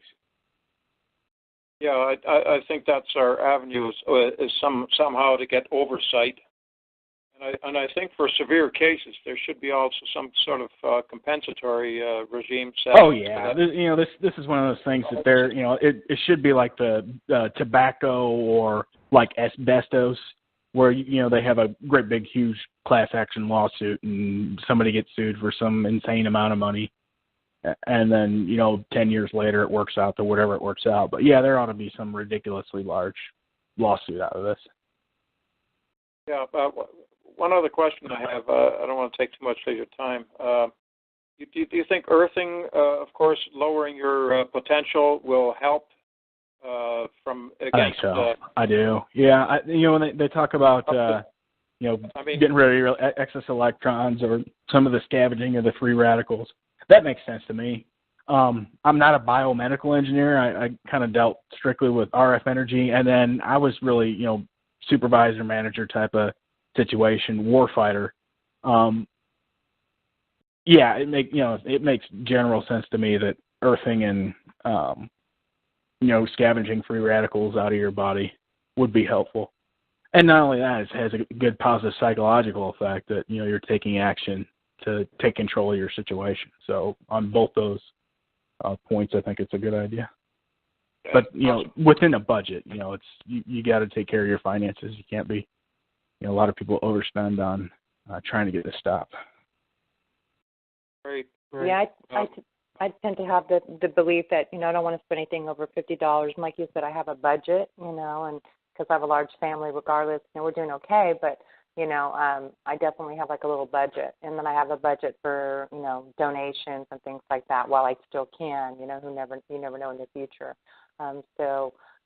Yeah, I really urge TIs, not to go crazy and buy, if you can do a Verde cage relatively inexpensively, that's great. But I know people that go out and spend tons of money on things and they don't work or only works for a while. Yeah, you hear stories, $25,000 on equipment, and without the real technical understanding of what you're buying, it's just not, probably not the best use of your resources. Yeah. Well, I like Dave Case's, efforts to help all of us through the new sound interference and demodulation to break down the biofeedback loop. That's really remarkable, and it's I hope he makes a business of it, because doing it free for a while can go so far, but as our population suddenly starts to realize the ones that TIs, he's going to be overwhelmed, and so I hope Dave will get a lot of assistance in that respect. I'm sure he will. Hello? I don't know if we lost him. Sometimes, usually within a call, yeah, 2 or 3 I'm times. Here. Oh, you're there. Okay, good. Yep. Okay. Oh, okay. Anyway, that's a great show tonight, and thank you, Ella, and I hope we all get some sort of remediation along the way. Yeah, me too. Thank you, Gary. You're welcome. And there's a lot of military on tonight. Most of the people you've spoken to are ex-military, interestingly enough. Okay, so let's go to North Middle Tennessee. I know she's not military. Hi. Hello. Hi. Welcome to the call. Hello. Hi. I've got a kind of a quick question. First of all, I thank you for your integrity and your tenacity to continue doing this for us. I appreciate that. But I'm interested in possibly getting a home alarm system. And we've been talking about how, a budget and working on, staying within your means type stuff. I mean, is it absolutely useless to be a target and, spend money on something that they could easily disarm if they wanted to with all the technology that they have available to them? I think so. Yeah, unless you have an extra, I don't know at what threshold they don't bother to break in, but I think it's at the point where you're buying pressure plates in the house, and it's a pretty comprehensive alarm system. The big thing I worry about is TIs making their own prison. You don't want to be the person that has 7 locks on your door, and you're placing hairs on across the doorway to see if people are coming in or not. The best thing you can do is ask yourself, am I being paranoid about this? And if you are, don't do it. If it gives you peace of mind, if it gives you a little bit of peace of mind, and it fits within the budget, maybe you could do it. But I would focus on, as a TI, first and foremost, maintaining your social network. That's the most important thing. Being able to get out into the public, interact with people, and let them see you as being a normal person, because that kind of takes away from either the actual kind of intimidation stalking, or it gets you the chance to see that maybe it's not as involved as you think it is within the community. It's just an issue of budget, and I don't know what that works out to, but if it's reasonable, it makes you feel a little bit sleep a little bit more soundly. You could do it, I think, but I think they've got a way around it, with the level of technical expertise. And the break-ins are a short-term thing. Those are initial tactics, and those are more about fear. That's not about too much beyond hitting their wickets within their program. And if you aren't scared of them, to begin with, it's probably not going to be effective for them, and they'll just move forward in the program. Mm-hmm. Well, what are your thoughts on what are your thoughts, Dave, on some of the sexual abuse women, us as women experience? That's I in the old days, I mean, it's like in that situation where John Hall described, where they counter surveilled and found that they were actually using the significant other in that way, that the alarm system makes a lot more sense, and some counter surveillance equipment makes a lot more sense. But if that's not your situation, if it's just the remote interface technology that you're dealing with, then maybe the alarm system isn't the way to go. I don't know. If there's it is a thing to consider. I mean, if you truly are being drugged with like Rohypnol or these scopolamine drugs, I think that's a different situation. You're not on a whistleblower list where they're doing a more professionally government funded job. If you're on the local police or retired FBI type of program, then maybe an alarm system makes more sense. All right. Well, what if there was something maybe a little bit more like Monarch or some type of programming like that, where it is government agencies, and I am interested in trying to protect myself? I would stay within the budget and really, really focus on maintaining your social support network. Yeah, that's kind of what I've been. That's key. That's the smartest move in these things. Everybody makes that mistake, and it's just difficult to, once you get isolated, it's difficult to rebound from. Okay, thank you. I'm going to go ahead and mute you now. Okay. Okay, Southern California. You're on the air. Hi, it's Brian, too. I'm not in Southern California. I'm in Ecuador. Don't isolate. I know. Don't isolate. I've just been sitting here listening, and I'm telling you, that's what the technology is designed to do. Organized stalking, etc., is based on choice reference patterns designed to force you into isolation, so that the brain is forced to internalize or internally focus on the neuroprogramming. When you're engaged in external activities like work, play, etc., those external activities interfere with their neuroprogramming and oftentimes break brain entrainment, which is crucial for their technology. So don't isolate. Continue to try and live your life as best you can, and realize that they're going to use organized stalking against you based on your own choices, previous pattern of your own choices. It's called choice reference patterns. And then those choice reference patterns that they're stalking you based on, they're going to use situational and conversational scenarios.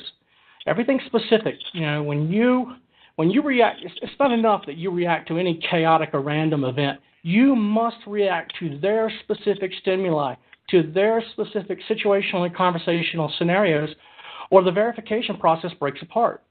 Without verification, there is no mind control. They must verify the technology on you. Whether you realize it or not, you are tied to a supercomputer for life. Somebody said that, I don't remember who said it, that they'll move on from you. No, they will not move on from you. It will not happen. I've talked to many neuroscientists who know about this program in my research, and I'm telling you, this is lifelong. This is long-term research, behavior modification to death, etc. People don't want to hear that, but that's the truth. They're not going to move on. Okay, so understand there those are people situations. who do get out of it. Yeah. Well, even the people, Dr. Duncan said to me yesterday, he said very few are ever released. And moreover, those who are released are only released so that they can monitor them to see the effects of the trauma. Generally, trauma-based mind control victims are not released because they could become a loose cannon. Not only could they become a loose cannon, they could come back and testify against them in the future, et cetera, and they're simply not going to allow that. But those situational and conversational scenarios that they're using against you, okay, are all based on the neuroprogramming. The neuroprogramming is taking place in your sleep, the dream modulation, the neurolinguistic programming, the sleep hypnosis, etc. It's all based. They need to verify it. They need to determine the next day, for example, if the trigger stimuli is working properly. So the visual and verbal entrainments that they're using against you each night will include images, objects, symbols, or trigger words. And then the next day, they need to verify whether or not that neuroprogramming is effective. So the situational and conversational scenarios that they're stalking you with will be based on that neuroprogramming, will be based on those objects, symbols, words, etc.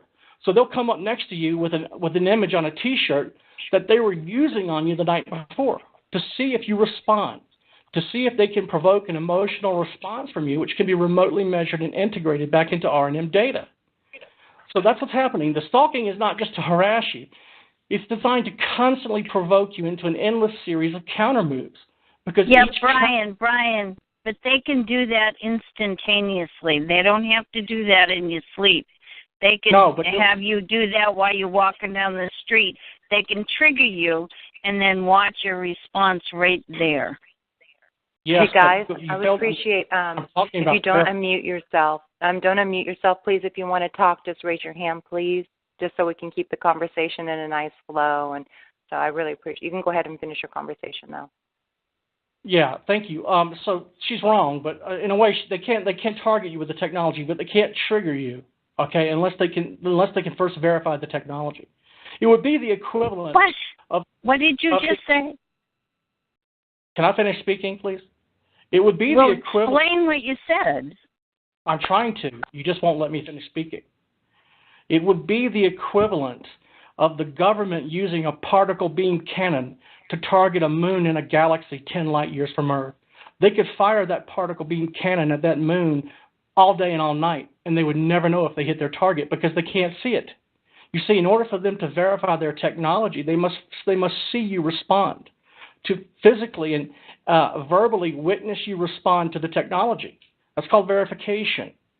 So that what they're doing is they're provoking you into an endless series of counter moves because each counter move is an evoked potential. It's a synaptic response in the brain. Your brain is tied remotely to a supercomputer by way of a bidirectional stream of electromagnetic low frequency waves. It's called the information and injection feedback loop. Okay, that stream of energy, those electromagnetic low frequency waves, contains a hidden carrier frequency, and that's what's specifically tuned to your brainwave signature. So what happens is the CIA and DIA hive mind teams move close to you. As soon as you're targeted, they move next to you, and they remotely obtain what's called a digital brainwave imprint. It's similar to your EEG, okay? It's a digital brainwave imprint. And then they take that digital copy of your brainwave signature, that digital brainwave imprint, and they upload it back to their supercomputer, their conscious computer with a will, intellect, and emotion of its own. I don't have time to explain that, okay? And then they tie you to that supercomputer for life by way of that bidirectional stream of energy. So the supercomputer is constantly monitoring and manipulating all electromagnetic activity of your brain. It is building a cognitive model of your brain to obtain direct behavioral control over you. How? I disagree. I totally disagree. By way of we'll have a debate after. We're going to have a debate after the call if you'd like to, but I want to go ahead and the people that are lined up that want to speak in order, I'm going to go ahead and get to them. Okay, guys? Okay. Hold on. But Brian, thank you so much. Okay, all right. Thank you, Brian. I really appreciate it. You're very knowledgeable, and it's nice to have you guys both on the call, too. Okay, I'm going to go to California now. Hi, California. You're on the call. Hi, Ella. This is for the lady that was talking about the security system. I just wanted to say that I had a security system put in, and they used it against me because they made it go off every time I tried to go to sleep. And so it went off all night long, and I had to disconnect it. And then my surveillance system at my business, which was 9 cameras, every time they went inside, they just deleted all of the footage. So it really didn't help me out. But that's all I wanted to say for the lady from Tennessee, just to, keep that in mind. Hello? Well, thank you. Yeah, we're listening. Can you hear me? Oh, yeah, I can hear you now. Okay, I thought maybe something happened to my phone. Okay, well, thanks for the input. We really appreciate it. Sure.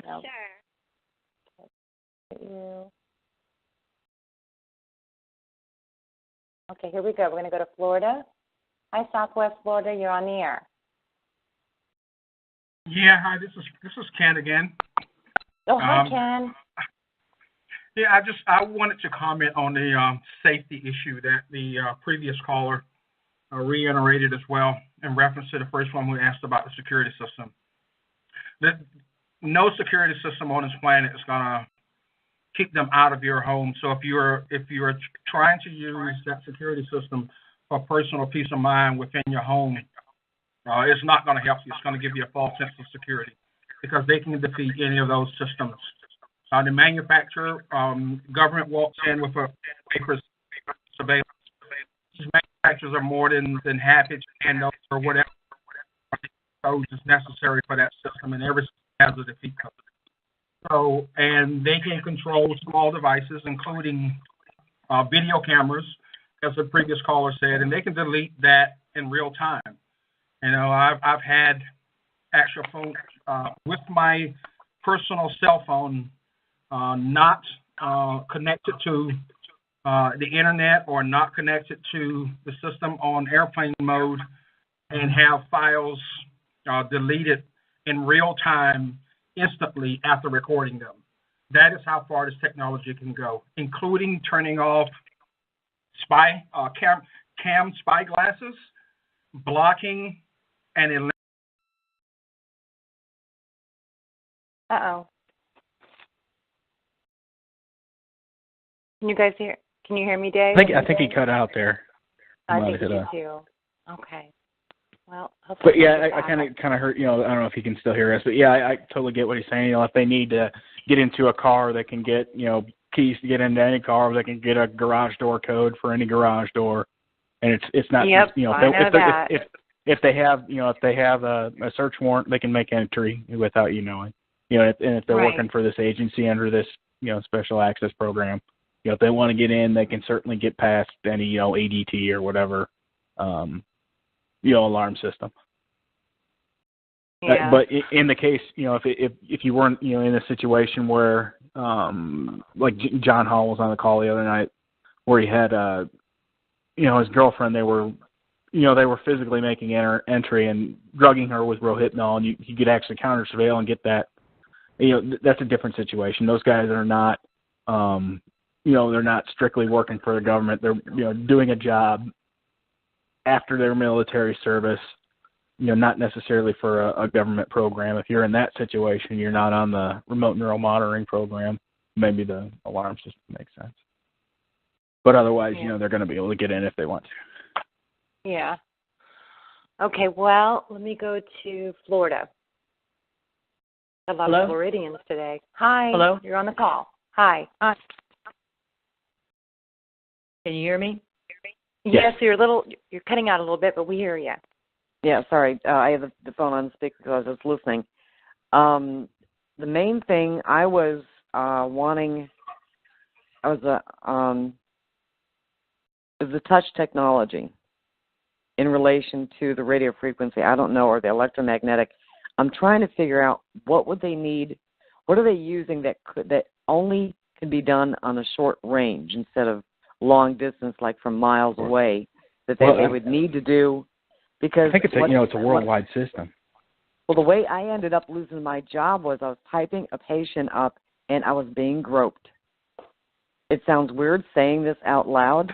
No, yeah, but, it's the train. They were touching me, and I even had I was bleeding. I burst into tears. I got in trouble for it, and they wouldn't stop touching me. I'm trying to talk to people, and I feel a sensation. Yeah, in an inappropriate area, and that's for me was worse than even the neural program. The neural programming, I can use my imagination and look down on them like I'm watching them, and kind of it's like fooling your own mind into thinking I'm watching you. So then I'd sit back and think, okay, I'm imagining myself watching you folks looking stupid.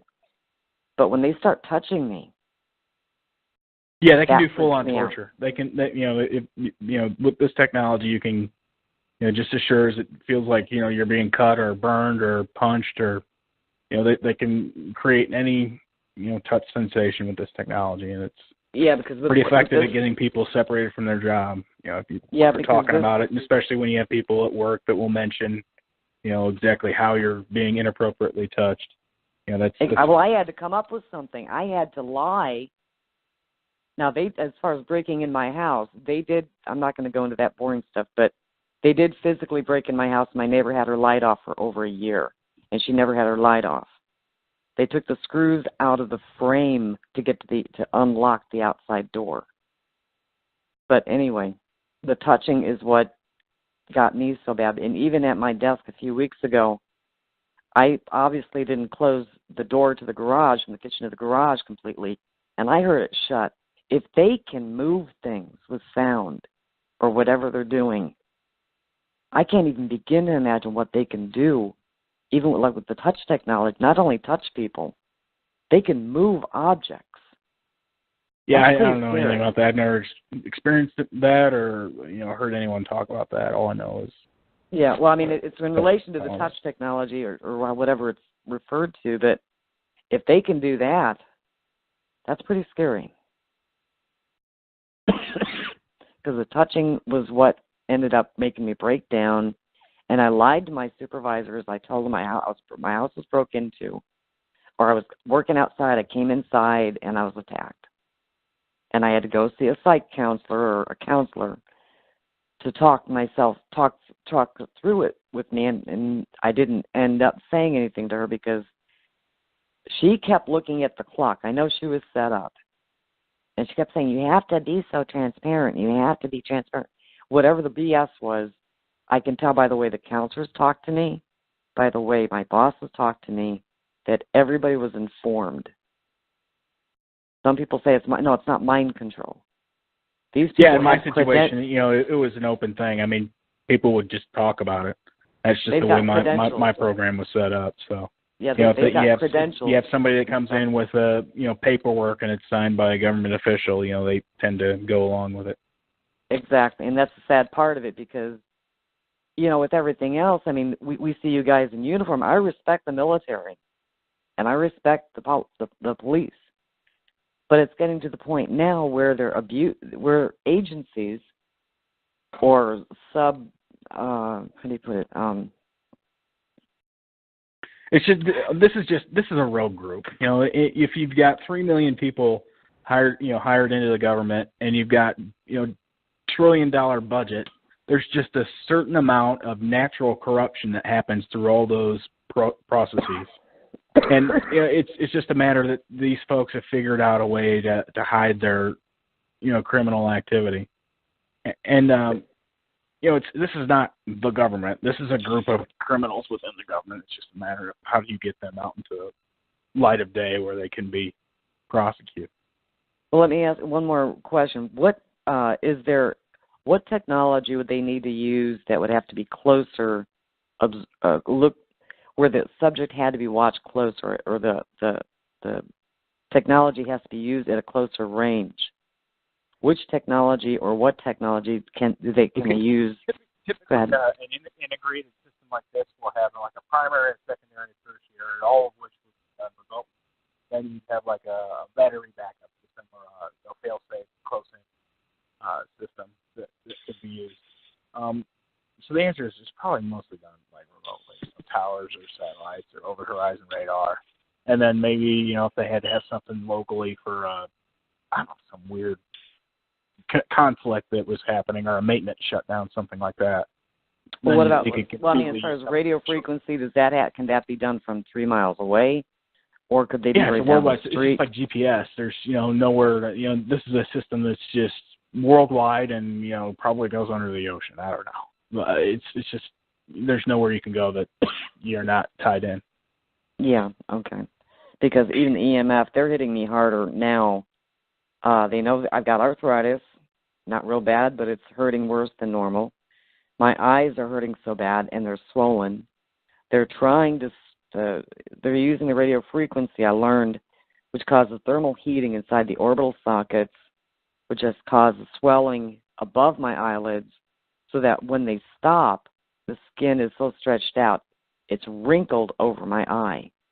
And they're also causing... Yeah, I can tell you, it's really whatever you're concerned about, they'll go. It's a program they'll go after that advantage. So whatever you concern yourself with, or whatever you're bothered with, that becomes a point that gets revisited until you stop worrying about it. So this is kind of like a program where you just get tortured until you stop caring about what they're doing. and then it seems to lessen a little bit, but they're indicating beautiful and intelligent, and they did have an actor that posted stuff that I was following him when this thing started.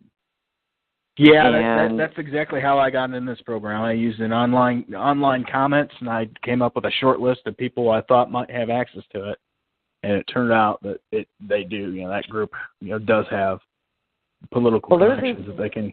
I would like to even know if someone can find out or help me find out, just real brief, because I know other people need to get their comments in.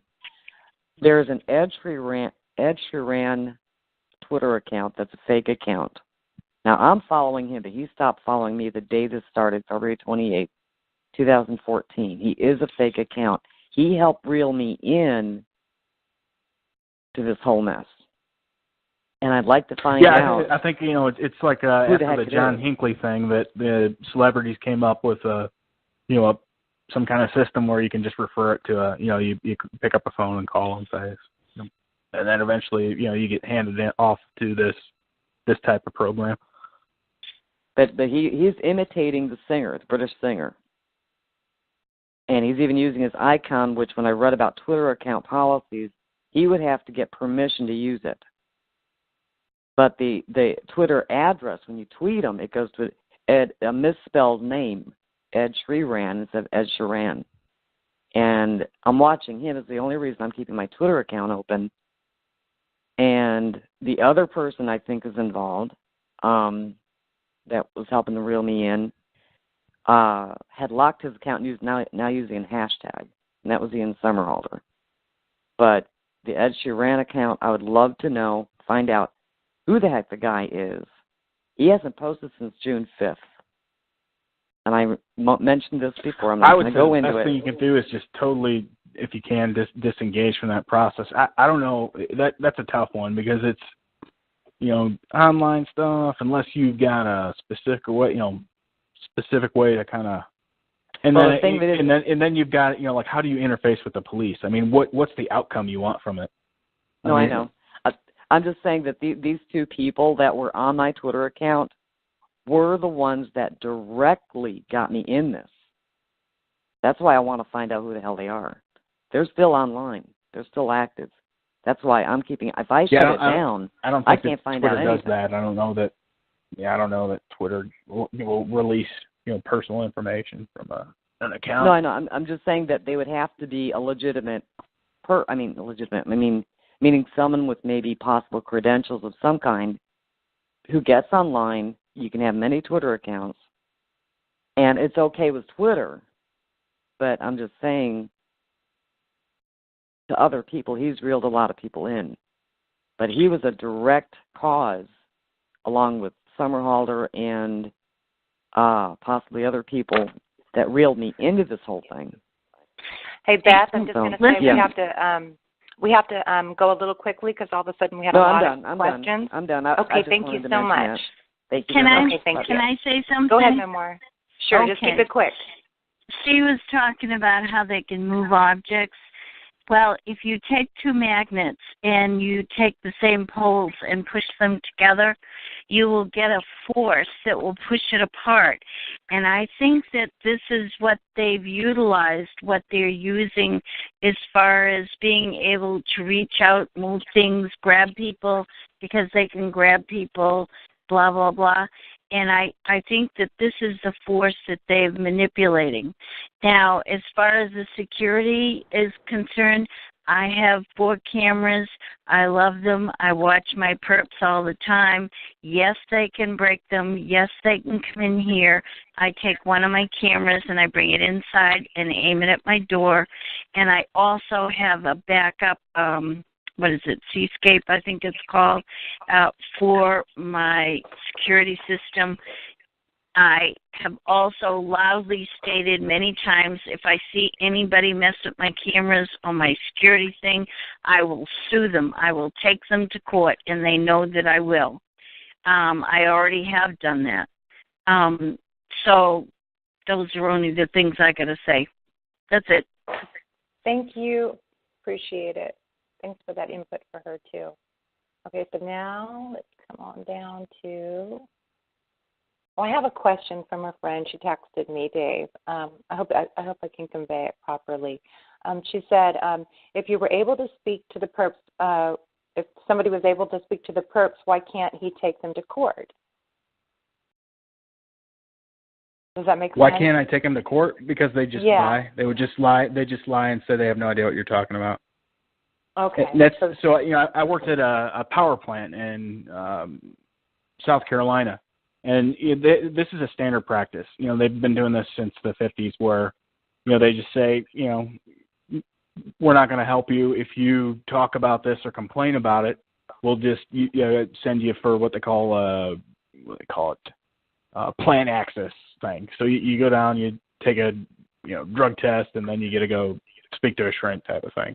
So that's a standard practice for military, standard practice for nuclear power plants. That if the management they're allowed to use this process where they can just have everybody heap on one person, and if they say anything, they just snap them up and give them a fitness for duty test. Okay. Well, thank you. I appreciate it. Let me go ahead and Missouri, you're on the air. Southeast Missouri. Yeah, I was just going to comment on a couple things. David, explained that we're up against a very large machine. Lots and lots of money has been thrown at it, trillions of dollars. But that does not mean it's invincible. That's exactly right. This is illegal activity. All you have to do is get one of them out into the light of day. You get one case where you catch them red-handed with these weapons, or you somehow get them into a situation where they're facing a long prison sentence and they start talking, and then the rest of the. Well, I'm talking about the hardware and software, not the personnel. In other words, digital electronics is very fragile under certain conditions. And here's a fact that not many people know. All electronics, as soon as you turn them on, it tries to destroy itself. The electrons flowing through the wires, through the conductors, cause molecular breakdown. So there's high maintenance on these systems. So, they are very fragile. It's my electronic engineering, opinion. I'm just not sure. Like a standard computer will run for 3 years. I don't see how that's. I know. But I'm telling you that just the electron flow alone in a computer circuit. I'm also a TV repairman, and I've repaired hundreds of TVs, computers with structure fractures in the solder joints. And this is caused by hot, cold, turning them off and on, and the electron flow causes radiation. There's many things that begin to attack an electronic circuit as soon as you turn it on.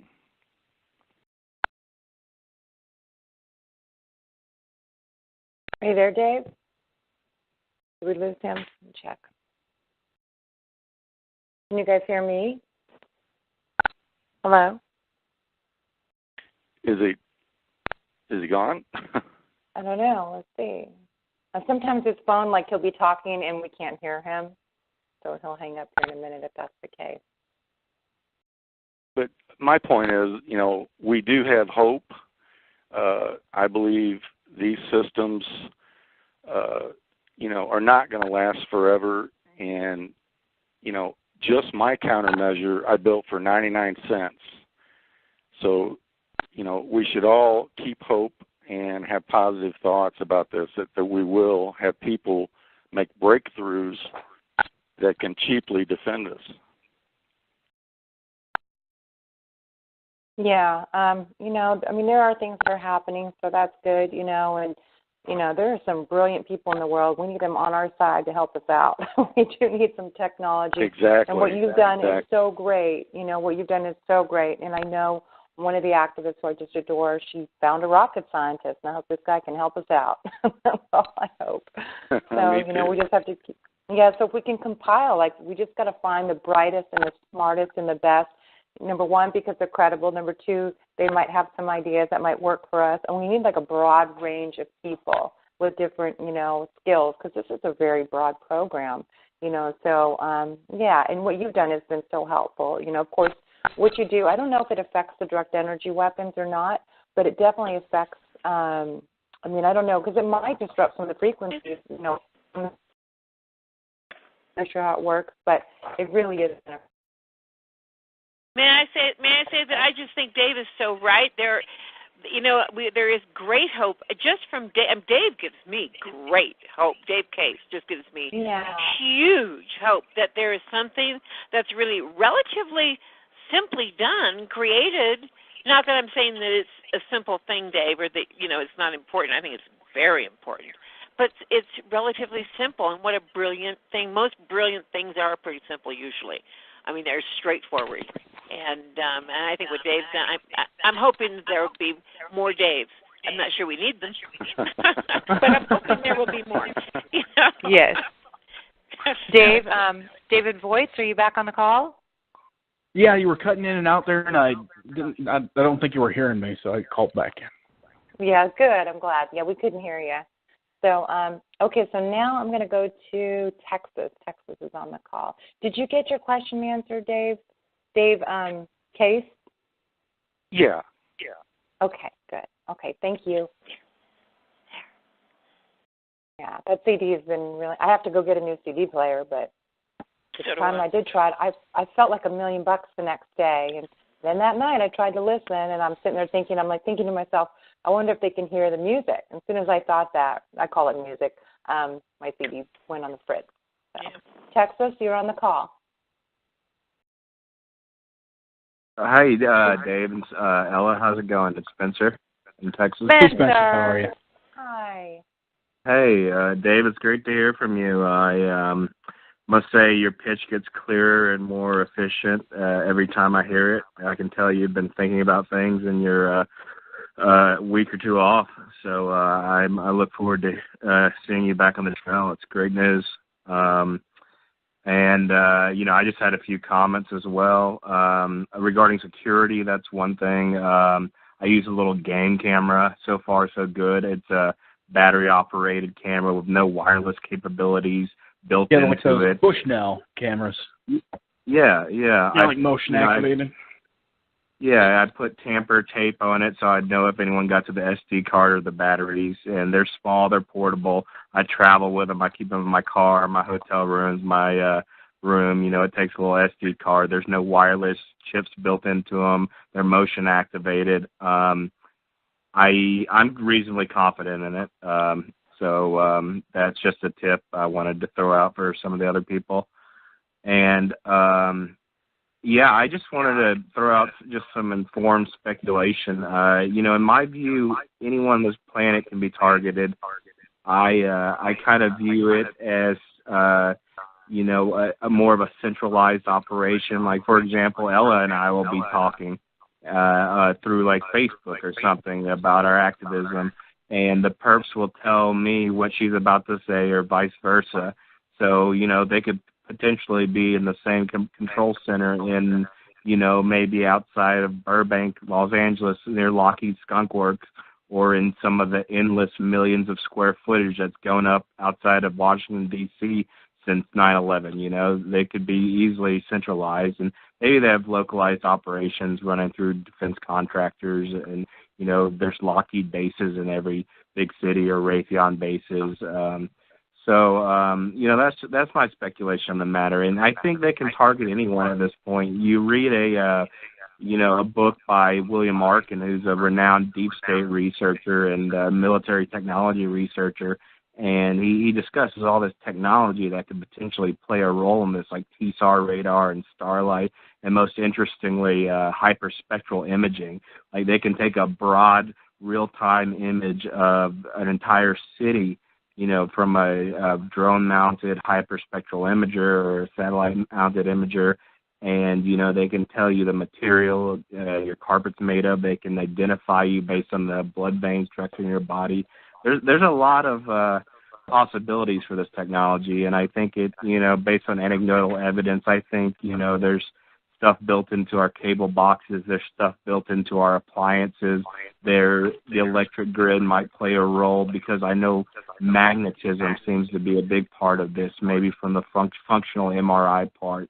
But directed radio frequencies, like through the ground radar you're talking about, probably is the main beast after us. But I think the possibilities are definitely out there for multiple platforms, and the cable grid, and especially the power grid, and the generators and the transformers, I think, to play a role. Anyways, and back to my first statement about pretty much anyone potentially being targeted. A lot of people are unknowingly targeted. A lot of people are targeted individuals, but they become corrupted by this system, and they become gang stalkers, or more troublesome. They go back to their normal lives, into their normal positions. I've got a lot of anecdotal evidence to back that up, through direct statements and indirect statements, because there's a lot of symbology and there's a lot of code words involved in this that, like key players in society have kind of been corrupted by this technology, and, they didn't become targeted individual activists, but they were allowed to return to their positions in society as kind of the corrupt people, and they might not realize the full extent of the program and, the evil it's being used for with some people. But, this stuff can go after pretty much any one of the 7 billion people on this planet at this point, I think. Yeah, I agree too. And that's the tough sell. Is that's what I loved about the Snowden movie, is they showed the 3-hop system, and to understand how the mathematics of that works with one person, 40 times 40 times 40 plus, whatever ancillary connections people have for targeting one person. You give yourself legal permission to look at whatever it was, 1.5 to 2.5 million people. And, if they target whatever it is, 10,000, 20,000 people, that gives them, more permission. Basically, it allows them to look at anyone on the planet with this type of technology. And yeah, I think it is. It's probably worldwide. You can dial into anyone.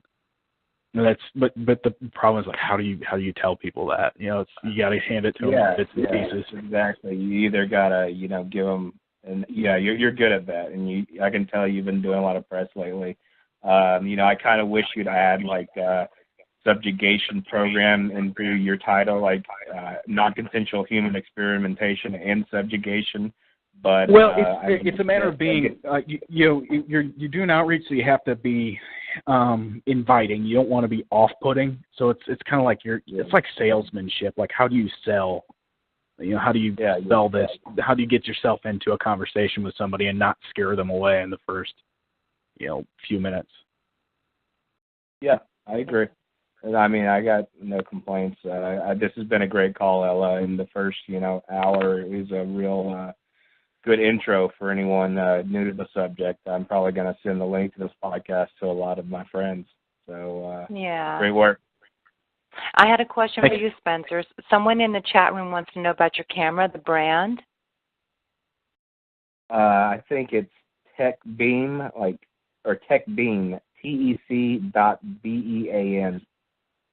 Okay, it's the size of, and it's battery powered. There's no Wi-Fi built into it. There's no Wi-Fi or cellular chips in it at all, and it takes an SD card, and you can buy evidence tape on Amazon that the police use for forensic evidence, and you just wrap that around it whenever you change the SD card, so you can tell if someone's tampered with it, and you sign your name and date it. And they're portable, they're small. You can put them in your car. You can put them, in your hotel room if you travel. Like, I was just at a deep state conference this weekend, and it's a whole other story. But I had some stuff that happened to me out of kind of similar to the Snowden movie and the aspects when he was working as a field agent. But it's good for a hotel room and your house too. Put them in front of your doors, and they're motion activated, so it's pretty easy to spend an hour a week. Or if you suspect a drugging or a break-in or any kind of COINTELPRO or Zerzetzun type stuff, to scroll through the pictures. And I'm reasonably confident in it, but you never know. But I I haven't had any trouble. They've seemed to be reliable for me so far. So I'm cautiously recommending that as one security approach. That's what I use. Well, thank you, Spencer. Yeah, you're welcome. He mentioned the multispectral imaging. For people that just aren't aware of some of the visual capabilities from satellites, there's a program called NOVA, long-running science program on PBS. And there's an episode called Earth from Space. It's a 2-hour episode. And that kind of, it's kind of a great way to explain that to people, that they really do have technologies that can go through the water. They can really tell if you're standing on the sidewalk in New York City, whether your toes are hanging off the edge of the curb or not. It's just incredible, the level of imaging technology that's out there. And then, oh, by the way, what don't you know about? And then it's, this program. So it's kind of a way to segue and get people into the conversation. That, here you can see right there on the television program the advanced capabilities, and that was, what was available in the 80s, reading the date on the head of a penny type of imaging technology. Okay, so let's go to the next caller.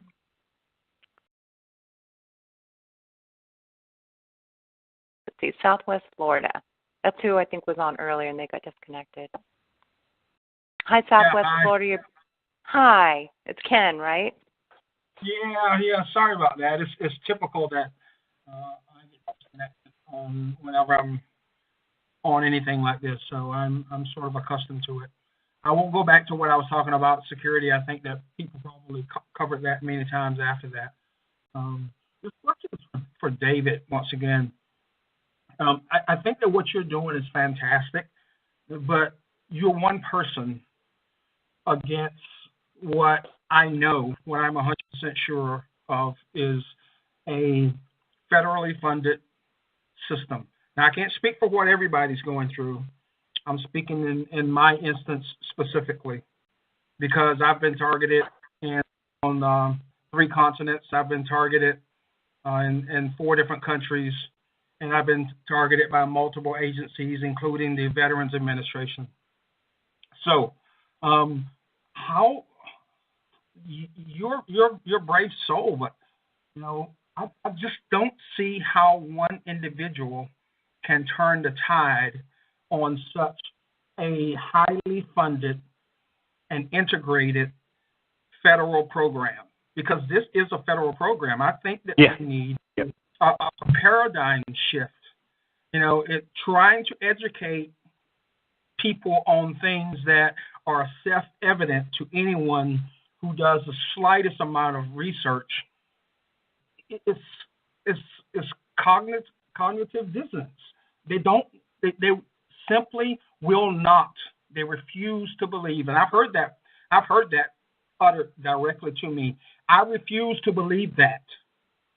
And those words are someone being frank about things that everyday people face all the time. They simply refuse to believe that our government would do this to innocent citizens. So, where do you go? Look at. Well, I look at the Tuskegee experiment, and they eventually got one doctor, and I think it was 1966, that wrote a letter to the U.S. Public Health Service, and then later, I think that might have led a little bit of some conversation and some grumblings, and then there was somebody that was assigned, I think from the Inspector General's office, as a reporter or something, to look at U.S. Public Health Service. And through some of those conversations, it got up to the guy that was doing the reporter work, and he referred it to another reporter, who referred it to a third reporter, and then it finally got a national news article. This program is one national news article away from disclosure. If you have a Sean Hannity or if you have a Anderson Cooper talking about this program, it's over. There's so much evidence stacked up, and it's a matter of putting it into a logical flow path, that if you can present it to people and then they can see it, and then, oh my God, step by step. I've gone through with all my family members this material, and they get it, but it's just a matter of you have to get a person in a position of authority, like the old Milgram's experiment, where a person in a position of authority that's speaking about the topic, and then suddenly you get a large swath of the population that now believes it, and then from there it's just a matter of you have to get to, I think the critical number is 8% of the population to understand something, a new concept, and then it naturally progresses to the rest of society. So going by person by person, eventually you can kind of force multiply this topic into the public consciousness. And everything you say, I agree with 100% in every other case except this one. And I use this case in point. From my perspective, my involvement in this program was my knowledge that after September 11th, the president lied about reasons to going into Iraq. I knew that he lied because of my position in the military and the information that I was provided. And that put me on the radar. But I now know that they were monitoring me long before that. And the thing is that it is not an accident. It is not a coincidence that no one has reported on this to date. It's just not. These national news networks are hands off, and they will remain hands off until they have a reason, an indisputable reason. I don't know. I think I'm going to get on national news. I think if I complete the walk, if I get all the way back to Chicago, I think I'll get on national news. And you guys, I dropped off for a minute. But Ken, there's some really big things happening, and I'm in contact with people that David doesn't even know about. I know you know about two of them, and they're very credible. And like I said, people. I came to this issue stacked. I stacked the deck ahead of time. I mean, I contacted some powerful people too. I mean, it's not like I went in this I thought about this, and I got some agreement starting, before I even started pursuing this issue. So it's going to get discussed. Yeah, it's just a matter of. And as a person, there's people like what you were saying, like some really, I tweet all these people and I do all this stuff trying to get some awareness to it, and I've heard back from two really big people that are reporters, really big. So they just need some documentation. They just need some proof, and it's a matter of who is the gatekeeper in the newsroom. Like, can you make them comfortable? Can you convince them with your body of evidence that this does exist? And it's a matter of with I think in the past, you get half good information, but then within the TI group you get a lot of stuff that's like, oh, we can't, that's really not, we can't print that mainstream news. So I don't know. I seem to be having some success. I think that it's a matter of culling your message down to topics that the public can directly draw the line from A to B to C, and slowly educating them, and then once if you get even in a small area, a group of people calling the news station asking them to report on it, they'll send out a reporter. And they want to know, guys. Yeah, they want to know, guys, if you're interested. If you're interested, it's newsworthy. If it's going to bring up the ratings, and then there's these people that I talk to that are kind of like the punk rockers of reporters. They don't have to answer to people. So, and I kind of find people like that, like Sean Stone. I can also see Sean Stone did tape John Hall, and they are doing an episode on targeting. It's in the process, and the work is going to be out soon. So have some hope, Ken. It's gonna happen. It is. I have hope, because hope is all that we have in the TI community. Once you lose hope, they've got you. I am the most optimistic person on the planet, and they will never break me psychologically. They will never break me. So they've already given up on trying to break me psychologically, I believe, and they're now working on tricks to try to entrap me. And I know they want me off the grid. They want me off the grid. They want to end my life, and they've already tried several times. So I mean, I remember. Oh, I'm sorry. Go ahead. I'm stepping on you. My point is that these national news networks are owned by just a very handful of companies. If you control the owner of those companies, you control the message. And David can contest to the never-ending trail of lessons learned. One of the first things you do in government operations at the end of each successful or unsuccessful operation, you sit down with your best and your brightest, and you talk about things that went right, and you talk about things that went wrong, and you learn ways to improve those processes that went well, and you learn how to eliminate the processes that didn't go well. And I don't know if you guys are familiar with a woman named Susan Landier, I believe is her name.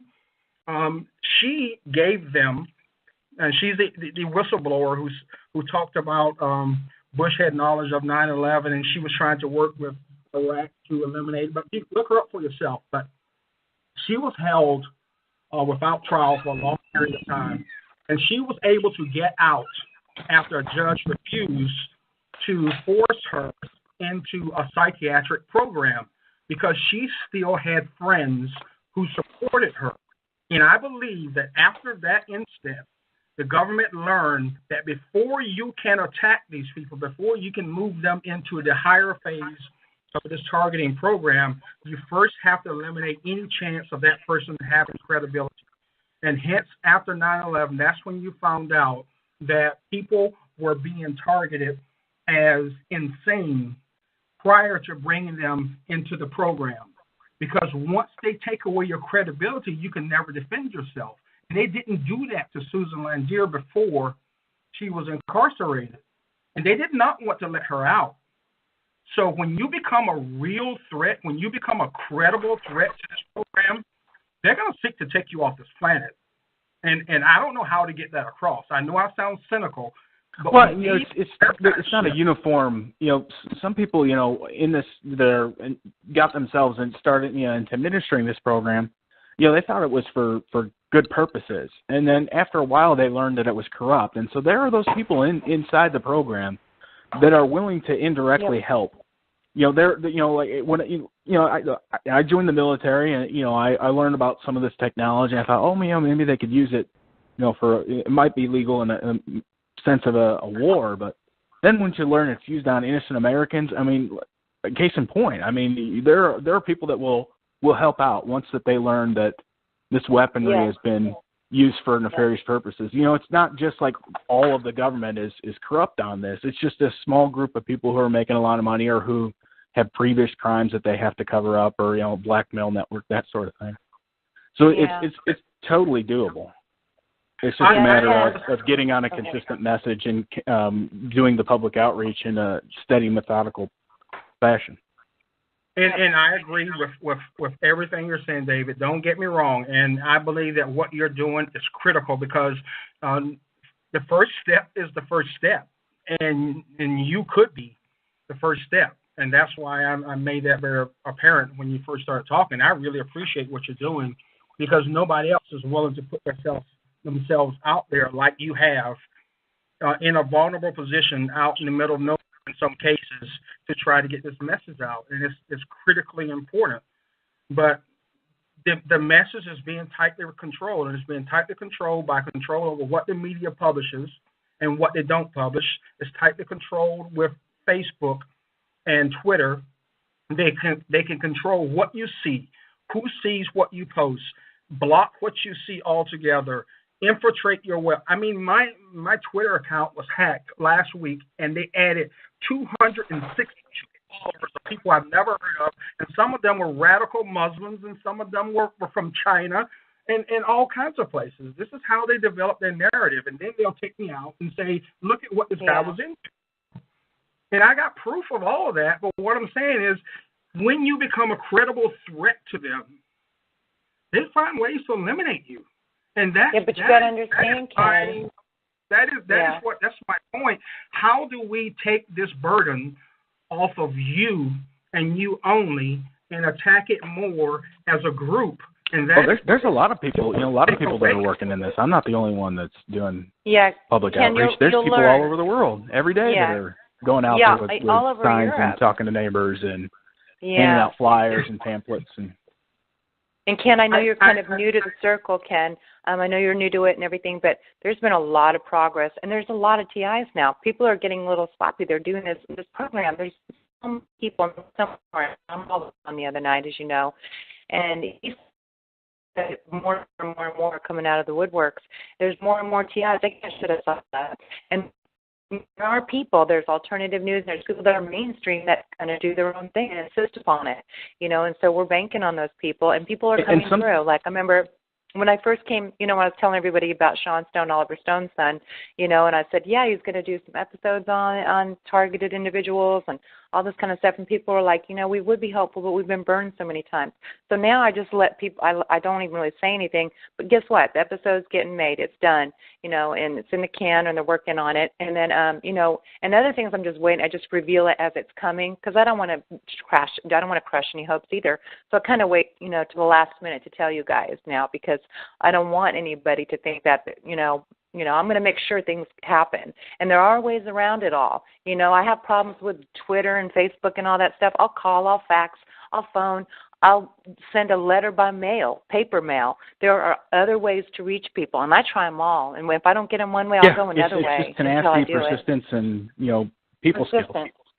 Yep, you got to be persistent, and, and some of us, we're so determined and, people get it, put in the program for personalities like myself. But, I'm going to use those skills that I have and that, that bulldog determined, qualities that a lot of us have, that we can do this. We can actually make a difference. And there's so many more people, and people are becoming aware of it. And very, very powerful people are starting to understand, and you have very powerful people telling other very powerful people that this is happening.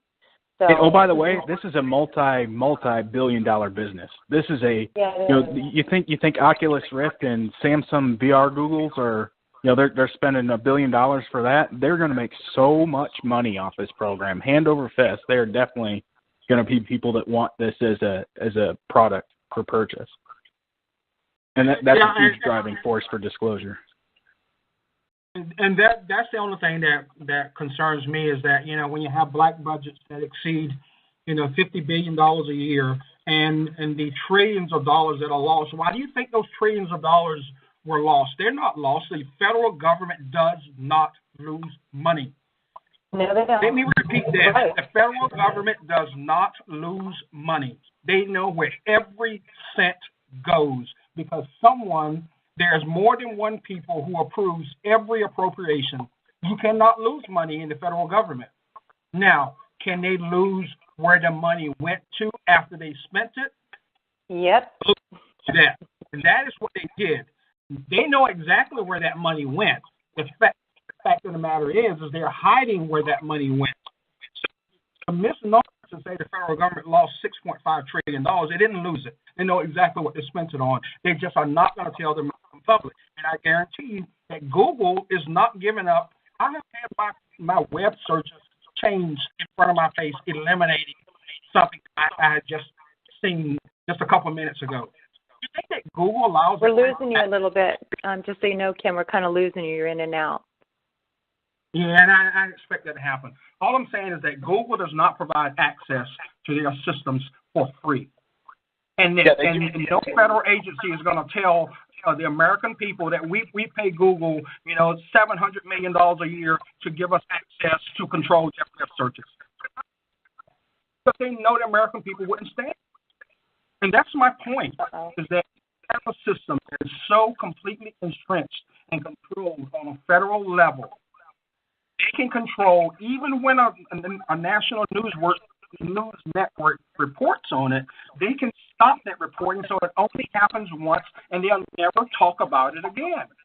Well, that's not necessarily proven to be true, Ken. And there are ways. If you put in targeted individual, we have a man named Spencer who's paid for advertisements so that the right things come up to the top. And Spencer was just talking about I do the same. I do the same with Facebook. We pay for advertising. We do. But anyways, Ken, I'm going to put you on hold because we've got quite a few callers, and David must be getting tired. So sorry about the rant. I went on too much, and I apologize for that. Oh, Ken, don't worry about it. This will get disclosed, Ken. I'm sure of it. We'll get there. Yeah. It's just a matter of putting in the effort. And we got a bunch of determined people all doing the same thing with the same common goal. And we're a bunch of different kinds of people. I mean, we're all very versatile and different, and in these programs for different reasons, but we all have the same objective. and people are, there's a lot of bold people, too, in this program. And so, and if anybody wants to help out, you guys email me, because I need technical people. I need people to help me with YouTube. A lot of us need this kind of help. And I had a friend helping me, but he's getting blocked. He can't upload something. So anybody that wants to help, that wants to make calls, that wants to, give me names to reporters or whatever, just send them my way. And so my email is tiangel2016@gmail. I didn't say that. I normally say it in the beginning. So, anybody out there that wants to help, that can offer some of it, everyone has a skill set. If you can find a skill set for yourself that might contribute, any little thing helps. And I appreciate it all because it's really hard.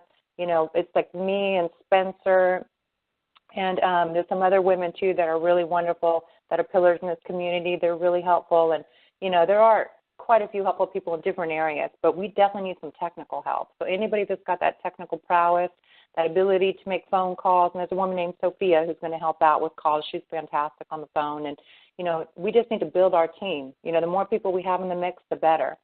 Some people can lay the groundwork, and then I can go in and make calls and do whatever I got to do to kind of, talk to them and make sense to them and try to convey the message to get them interested. So, I definitely need some callers, and we need people to help. Like I said, I'm repeating myself, I need technical help. Anybody with computer skills, and I really appreciate it. So, and, it can only help, and that's all I really got to say about that. I didn't mean to go on an activist rant, but, it's okay, Ken, too, no big deal. We got to express ourselves, and that's what these calls are for, too. So I'm glad you expressed yourself, and I hope that we can, now that you're in this circle, you'll hear a lot of really positive things. And, we're a determined group of people. We got a lot, it's easy to be determined when you're tortured every day. So, anybody that wants to, help, and you can, if there's something you think you might want to help them contribute with, you're more than welcome to join us. We think that, part of my ability to cope, people are like, how do you cope? You're so tortured. And I'm like, well, I have a cause. Every day I have a cause, and I don't care if, I don't really, I mean, of course, sometimes I have to pay for it, but, as soon as I feel better, I'm back on it, back on my feet again, and I feel good about this. I feel good doing this stuff. And so people want to know my secret to happiness. That's what I do. It's just activism. But I'm not happy all the time, but it gives me an element. I want everybody else to feel that. They have some kind of happiness. You're not muted. I hear you. Oh, sorry. I was just going to send you an email. I am tech savvy, so please, I need you. Help me out. Please put me to work. I am tech savvy, and if it's something I don't know how to do, I have the type of analytical mind that I can figure out how to do it. You just tell me what you need done, young lady, and I can do it. And fortunately, I have my military retirement pay, so they cannot make me complete justice, even though they try to block that. I still have it, so I will use my own funds to take care of a project that you need taken care of. You tell me what you need done, it'll get done. Wow. So, thank you, Ken. Send me an email afterwards, and we can chat. Okay. Thank you very much. Thank you. Okay, Florida. How are you doing, Dave? Are you still in the mood? Because this is a really good call. Yeah. I'm going to be on Coast to Coast at 1 a.m., so I'll have to cut out if we get close to that. But I'm good here for the next little while. You're going to be on Coast to Coast again? Yeah, they're going to call me at 1. Are you going to do the long one or the short one? I don't know. I just got a call from the producer. Who knows? Oh, my gosh. I'm so excited. Okay, good. That's good news. Okay, Florida. Hi, you're on the call. Hello. Hi. Hi, I am Joy down in South Florida, and I wanted to just make some quick comments. One in reference to sometimes hearing that this is a rogue group, and I understand. People throughout the United States are experiencing different type of targeting in different ways, and maybe the system that they're using are a little different. So no one can say this answer is 100% the answer. I realize that, but here where I am, I come to realize that the political machine that I always heard about for years and years is the very system that has enslaved my life and has targeted my life. And this system is responsible for the deaths of two people. One was a commissioner named Arthur Teal, and the other one is he's deceased now. They're both deceased. The other one, his name was Warren Medoff.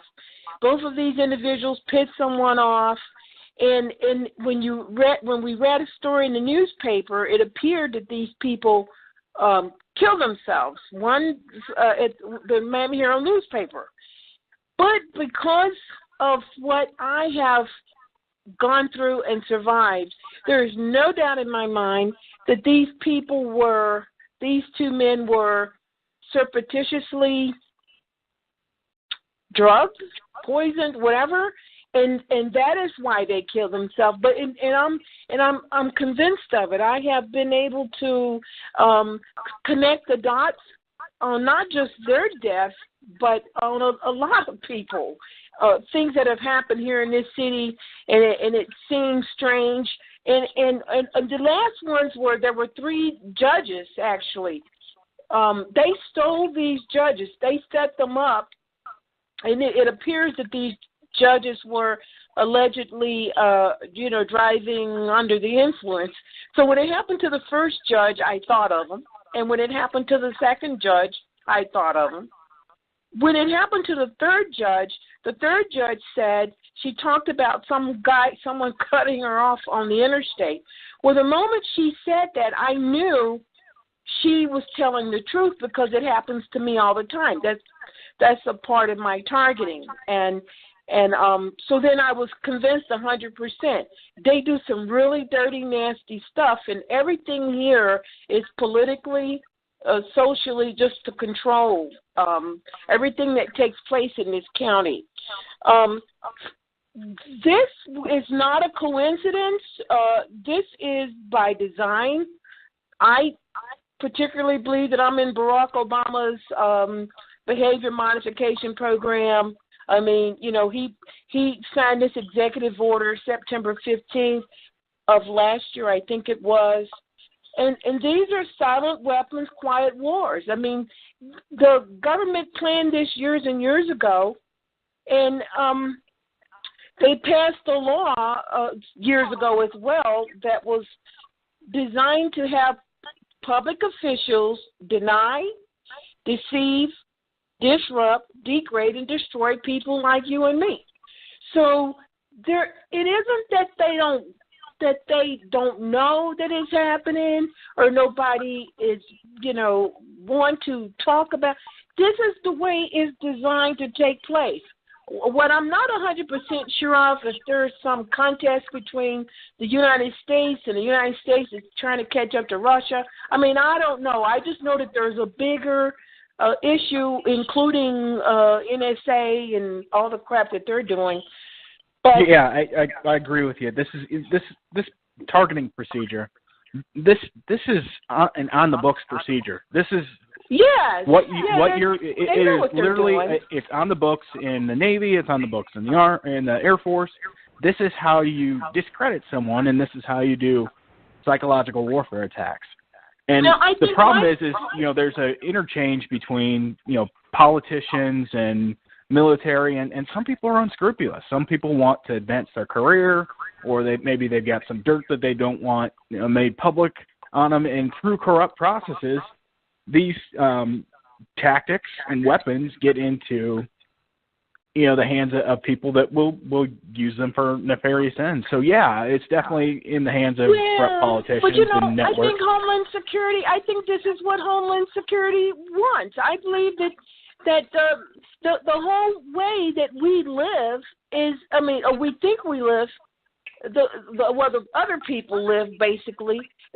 What we're going through is going to become the reality of the way everyone is going to go. So I don't think that it's just people. I know it's not. I just know that what we're going through is going to be the reality, and I know that there are a lot of us that are trying to be active and trying to get the public to respond or to be aware of what's going on. This non-lethal weapons testing, which in fact is lethal to us, and it's just designed for people to lie. I think my fear is for the type of systems they have used on me. I think I'm afraid at what point am I not going to be cognizant of their getting me to do things? Because I used to be concerned that every time I did something, there was someone there. And I thought there was like a sensor or something in my house that let them know when I was doing something. Now I realize that they were having me do these things, and their people was there to time it or to see if in fact I showed up at a particular time. And so actually it's a little humiliating. The state attorney actually, I was at the law library in the Broward County Courthouse, which are the people that are doing this to me.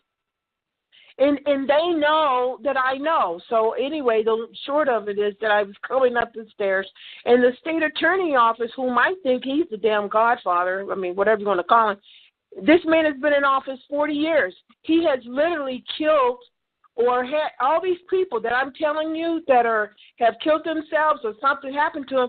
I know it come out of his office. And here it is. I come up the stairs, and there he is. And the moment he sees me, he walks, hurry up and move. I guess he was trying to see, I think that they were actually just trying to see if I would respond to, or like proving that I would respond to something that they would do, which is exactly what I did. So, this is some really nasty stuff. And, I just would like to be able to, I think I'm more concerned that if there will be a point that they'll have me do something that I won't be as cognizant of, where right now I can tell that they're influencing what I'm doing. That's my concern. Yeah, well, as a TI, I think you have an ultimate kind of override. You just don't, as long as you don't put yourself in a compromising situation. As a TI, you're probably pretty safe. For the most part, it's how can you be socially isolated and financially isolated?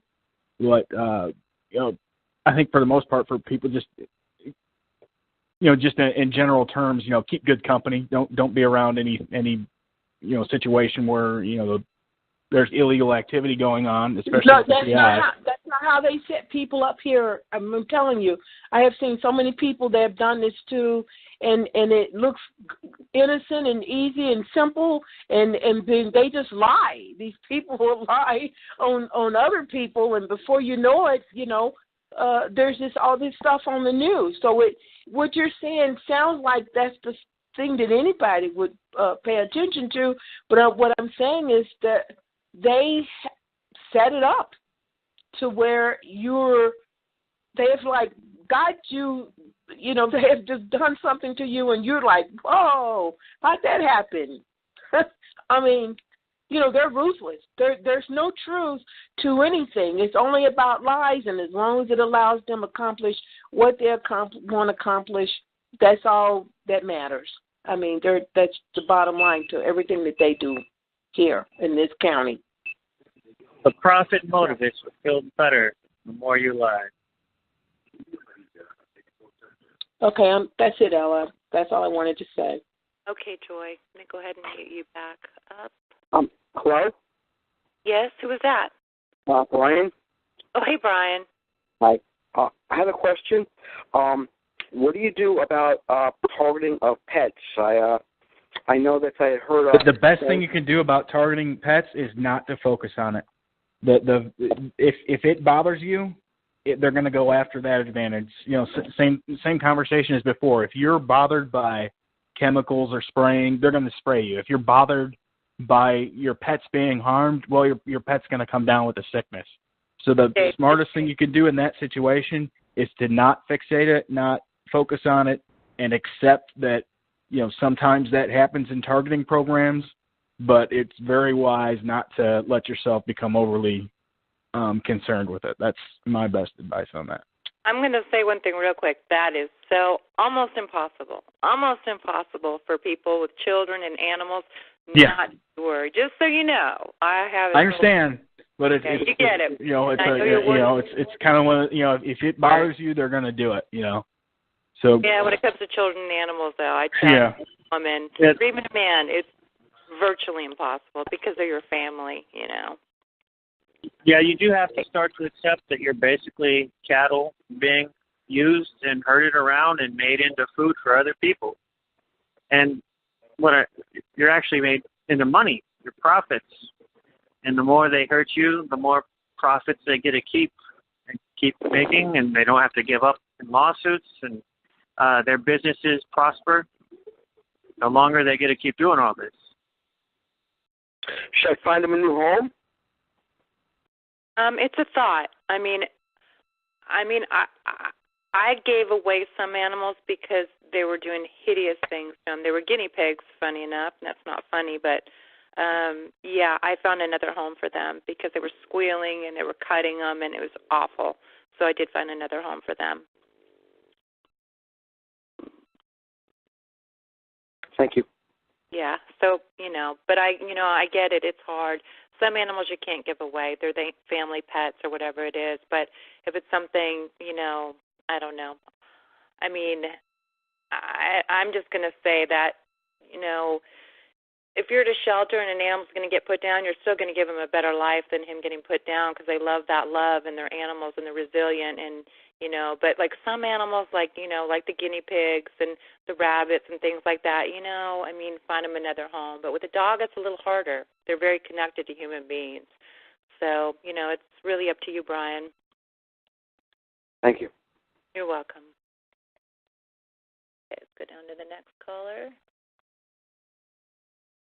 Dave, I'm so excited you're going to be on Coast to Coast again. That's a big audience. Yeah, that's huge. And hopefully, we'll maybe get one or two more times. Especially, coming back on Old Route 66, I'll go through St. Louis, so it might be, an opportunity to do it once or twice, again before I finish up. So. Yeah, that's exciting. Very happy to hear that. Okay, New York, you're on the call.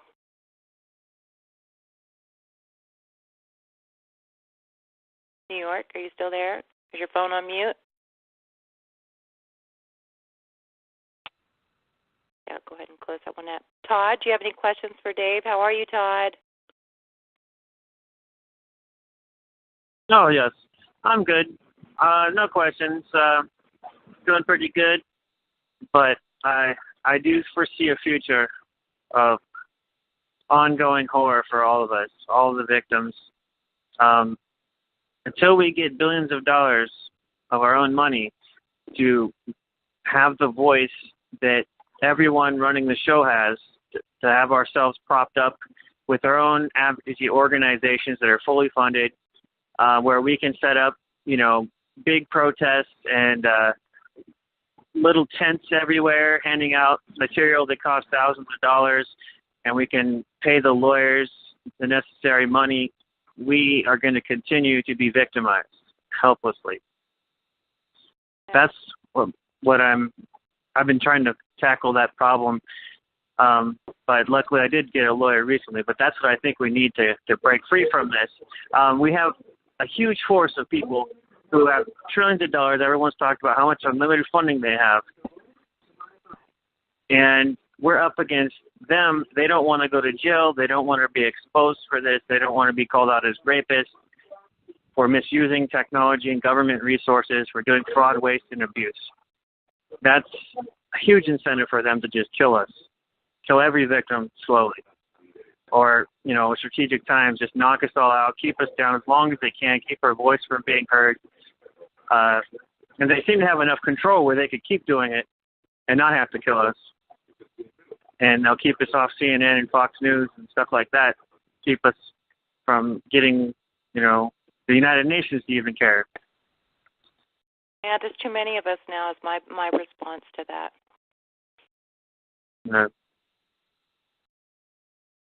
See, I've been watching it for decades. I I mean, we have been on CNN before, but that was like back in 1997, and that's how long we've been out there. And CNN was very skeptical of everything back then. Yeah. Well, that's what we're going to educate the public, because if enough people know about this, they can't, this skepticism eventually subsides.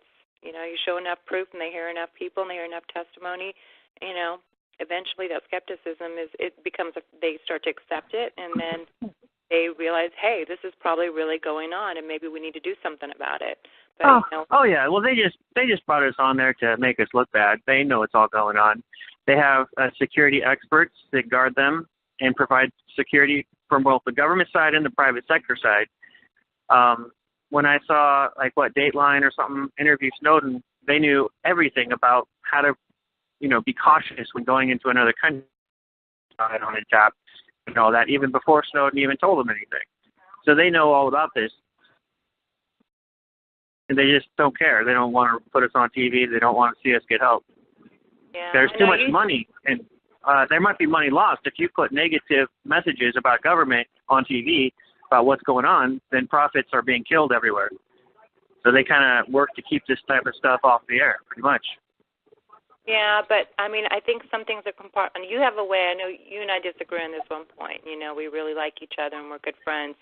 But I know you think more of in a blanket way, like you think everybody's in on it. Every police officer knows all of this. I don't believe that. I know departments know about directed energy weapons. I don't think they know about it.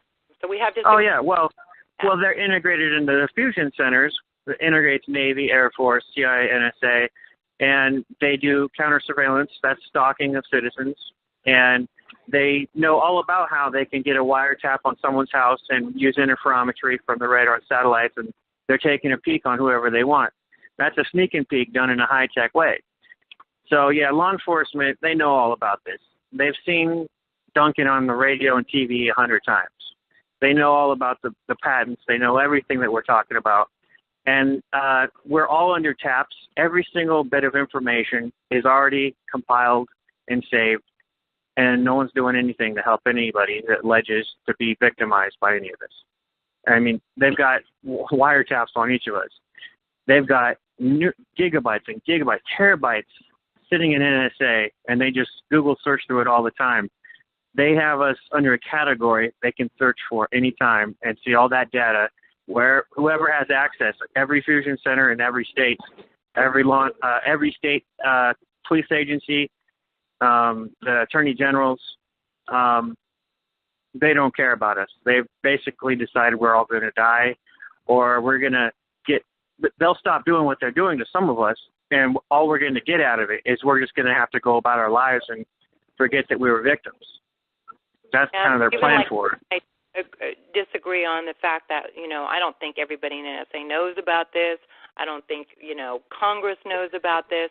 I think it's very compartmentalized, and that's what I believe. I've talked to people in the NSA, and I've talked to people. All right. Well, Dr. Webster Tarpley and even William Binney have talked about how every state is integrated into this. Now, there's just no way these people don't know. Yeah. Every single law enforcement agency is what Webster Tarpley says. This is known as COINTELPRO 2016, the targeting, the discrediting tactics, the ability to take away any type of privacy or secrecy any individual has. And the techniques that they use can amount to just simple, breaking and entering, slashing of tires, misdirecting mail on purpose, to, full-blown putting voices in people's heads. It goes to whatever level they need it to go to. Yeah. Well, there's a lot of info out there. The more you spend down in the weeds, the more you learn that these guys all know everything. And what they're doing is on purpose. When I walked into a county courthouse, I was with another TI. Right now they're actually letting me get evidence on the fact that they can actually pinpoint where I'm at. They're watching me in my home with a satellite radar interferometry, so they know where I'm planning to go in a new town I get to. I've never been there before. They know that I'm going to hit up the county courthouse. They know I'm going to go to this Target, this Starbucks, and they'll send a team of people to deliberately do counter surveillance there, but they'll whistle at me so that I got the recording of it. I entered into a county courthouse, and the sheriffs all whistled at me, 3 different ones, with a TI present, and that's happened repeatedly. If I go to a Starbucks I've never been, they'll go into the Starbucks employees, and these guys are InfraGard, and there might be national security letters in place, and they're doing spying for the government. This is like Stasi level. And William Biddy backs up. This is the Stasi on steroids. Every technique that Germany had in place, we're using that, especially post 9/11. And the Stasi were basically where they turned every citizen into a spy for the government.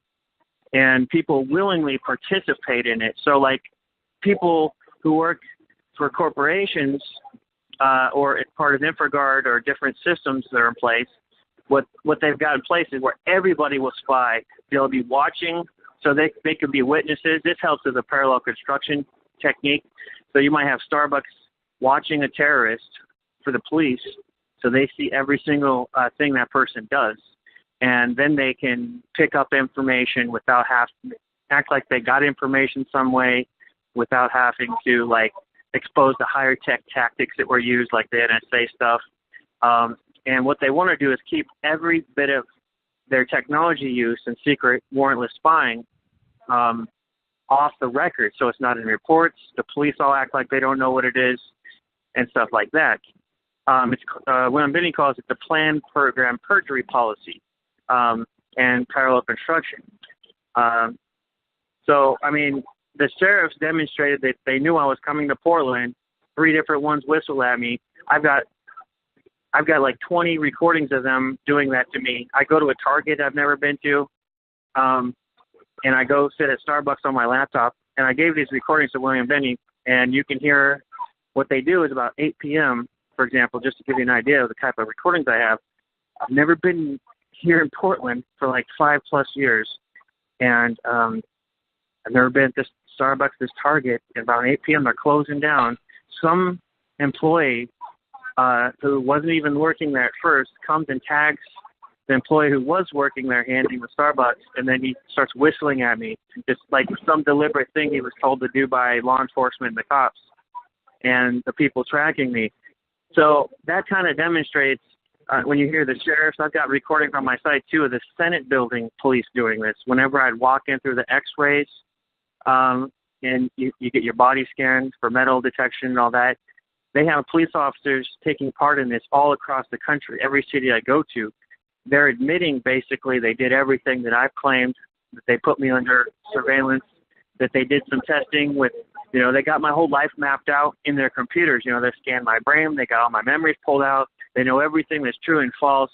They actually tested no-touch torture on me. They tortured the hell out of me. They've done everything to me. And now this whistling thing is them actually admitting they did all this stuff. And they don't seem to be too fearful that they would get caught or that they're admitting doing it. So the more you get into the weeds, the more you find out. Everyone in this country knows. And the capability is there. They've done this in other countries before. This is nothing new. It's not, William Binney's talking about it. Webster Tarpley's talking about it. And even Dr. Robert Duncan talks about it. He talks about, stalking being the perfect discrediting tactic. It's the perfect counter-surveillance tactic. It's in their actual documentation that they do these types of things. Yeah. Okay, Todd, I'm going to go take some other questions, and we'll agree to disagree, and then let's try and go have coffee tomorrow before you head out, okay? That sounds really good. Thank you. Yeah, I really like the convention we went to.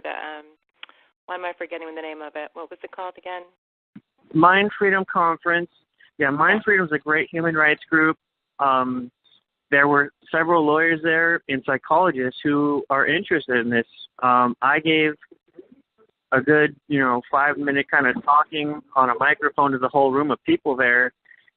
And one psychologist named Toby Watson was, interested. He gave me his card, and he says he knows lawyers in every state, but he focuses on, like, psychiatric abuses. He had a big win in, like, the 7th Circuit where they got the appeals court to agree that it's Medicaid fraud to give people medications off-labelly.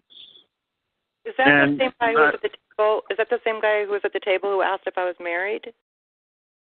Kind of young. No, we weren't sitting with him, but he was off kind of somewhere else. You probably only would have got to meet him if you actually came into one of the conferences. Right. Okay, because there was a guy who was at the table who you were talking to that was talking to me for a second, and I thought maybe that was him. I think he was a psychologist. She's a woman psychologist. She's in Portland. She took interest in everything I was telling her. Yeah. And she's somebody who said that she would kind of be like interested in learning more about all this and even working with targeted people. People who had mind control. Yeah, very receptive experiments. crowd. Yeah.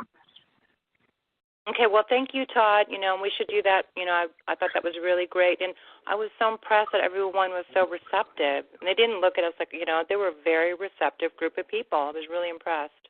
Oh, yeah. Well, as an anti-psychiatry movement, they know that the whole system's a fraud themselves. All of the actual scientific data indicates that, it's a big for-profit system where the only reason it's set up is for making money, and they're doing it at the expense of everyone's health.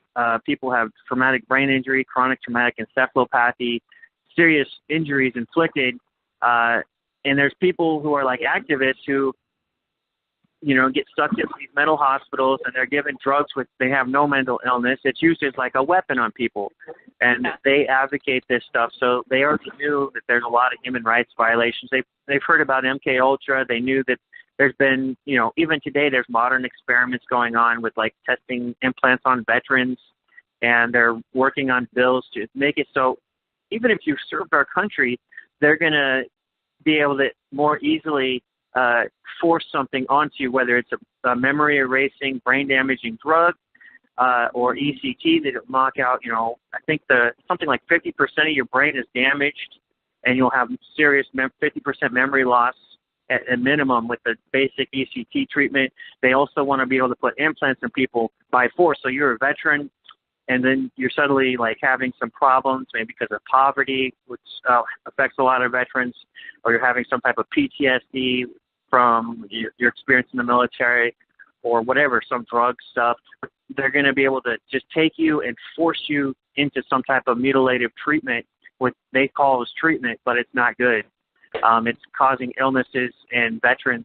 According to one of my friend psychologists, many actual people will probably agree with this, but her name is Dr. Lauren Tenney, and she has a talk on her own website about military psychiatry and psychology, and they're actually abusing veterans pretty heavily, and they're trying to make it easier to do.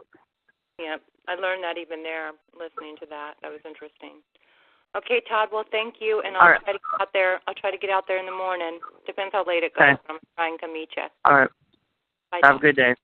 You too. Night, yeah. Okay, so sorry we went off on a tangent there. Sorry about that, Dave. Are you still there, Dave? Yeah. I think I got about 5 more minutes, and I'll probably have to clear up the line. Okay. East Virginia, you're on the line?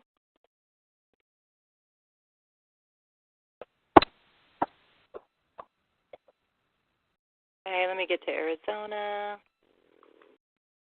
Arizona, you're on the call? Hi.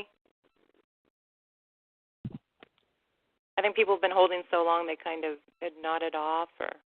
Tuned out. Yeah, usually about this time if they had a line open, there's somebody snoring. Exactly. Okay. Central Coast, California, you're on the call. I'll be quick. I'm not going to give them too much time because you've got to go. Arizona? You're on the call, Arizona? Hi, Ella. Hi, this Hey. is Daya. And I just want to thank David and you. You always do a great show. But I just want to tell you, I do my thing, doing the research stuff. And so, because I know how to do this, and I put in ICS, which is International Counter Surveillance, and it's, of course, with the government. And I'm coming up with all kinds of stuff like nanomaterials, Thermo Fisher Scientific for biosystems, training course. I mean, it goes on and on and on. So I just want to let you know that the research that I am doing is proven to be correct. And I'm coming up with companies that are involved. So I just wanted to give people hope. And the other thing is that I went to a meeting the other day that had nothing to do with this. And I was talking to several people afterwards, and this guy said to me, wait a minute. He goes, are you a targeted person? And I said, yes. And he goes, I know 4. I know 4 in Arizona. I was shocked. So the word is getting out. And, people need to understand, we have to keep getting the word out ourselves and working. We can't stop. And don't give up hope. But, Dave, thank you so much. I appreciate what you're doing tremendously. Yeah, you bet. I'm glad to help. Okay. Take care. Thank you. One more, and then we're going to go. Okay, Southeast Missouri, you're on the call. Southeast Missouri. This is Dave Case again. I just want to make a couple comments. There's lots of evidence that our government, the CIA and NSA, work with other countries, even communist Russia, on this mind control and different projects. And I think it's the Five Eyes are definitely all of them have access to this program. And for our government to target its own soldiers and people is treason. Yeah. If we could possibly prosecute one person for treason, and that's punishable by death. Oh yeah, without a doubt. This is huge message. Yeah. If they understand that you target someone with directed energy, you go to jail for life or it's death, it'll stop. And you put a big reward on it too. With some of the like financial recovery the IRS does, where if you find fraud that they've sheltered in a Swiss bank account that you can recover. One guy got paid like $200 million doing that. If you provide those type of incentives, this will stop. It's just a matter of getting people away. And then the investors would dry up. And there's many ways to stop this. And I just they'll go back to hiring somebody to come by and punch you. They're not going to risk going to jail or death. It'll revert to something else. But yeah, you are correct. They designed the system to get around the court system, around the Constitution. Well, in fear of sounding a little cheesy, I think we should take the Constitution back. It's time to do that. Yeah, I don't understand how you can get so far away from it. It's not, you're nowhere close to it at all. There's just no defensible position to be doing this. Yep. Well, I've studied what is going on, and everything you sign, you give up rights. And we have signed away all of our rights and given it to politicians. We can't even print our own money in this country. 3 presidents have threatened the Federal Reserve that they were going to start printing U.S. money. But they, of course, did not follow through with it. And, this country was taken over a long time ago, and that's where we have ended up. The United States of America is not nothing the way it used to be. And this is how they're getting away with it legally. Well, it's this is an illegal program. It's just a matter of you get it into the light of day, and they're you get credible people talking about it, and then a lot of other people come out of the woodwork to explain their story as well. Well, what I'm saying is when you work for the government, I never have, luckily, but when you work for the government on these secret projects, you sign documents and contracts. If you speak or do anything, you will be railroaded.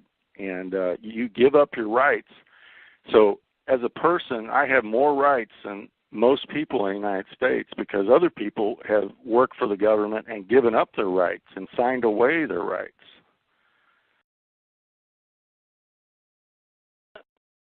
Do you agree with that? Yeah, usually in like a boot camp situation, when you're half asleep, you got to sign a bunch of documents. Nobody reads. Yeah. And one quick point, too, on technical capabilities. I believe they're using squids in space, superconducting quantum interference detection devices. Yeah, I don't even know what those are. All I know is this is some way high-tech stuff that's beyond basically a long my distance skill set. Yeah, long distance MRI, essentially. Yeah, that would make sense. I've seen the functional MRI imaging and how they do visual deconstruction. So it's an amazing technology. It just needs to be properly regulated and forbidden for use against civilians. I agree. That's all I had to say. Well, thank you guys so much. On that note, I'm going to go ahead and end the call. Dave is going to get on Coast to Coast, which is really exciting. I think there's 4 million listeners. Is it something like that? I don't know. Something crazy. Hope I don't sound dumb. It's like 3 million. It used to be 6 million, and then Art Bell left, so it's 3 to 4 million now. So there you have it. So oh, wow. Got it, yeah. No pressure. No pressure. Maybe I shouldn't have told you. Yeah, I'm just going to talk. I don't care.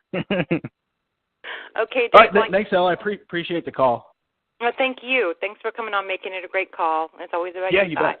Thank you. And I look forward to you getting back on the road and us getting back to work again. And, I look forward to it. Thank you so much, sounds Dave. Good. And have a good interview. Have a good night. Thanks, all. Good night, everybody. Good night.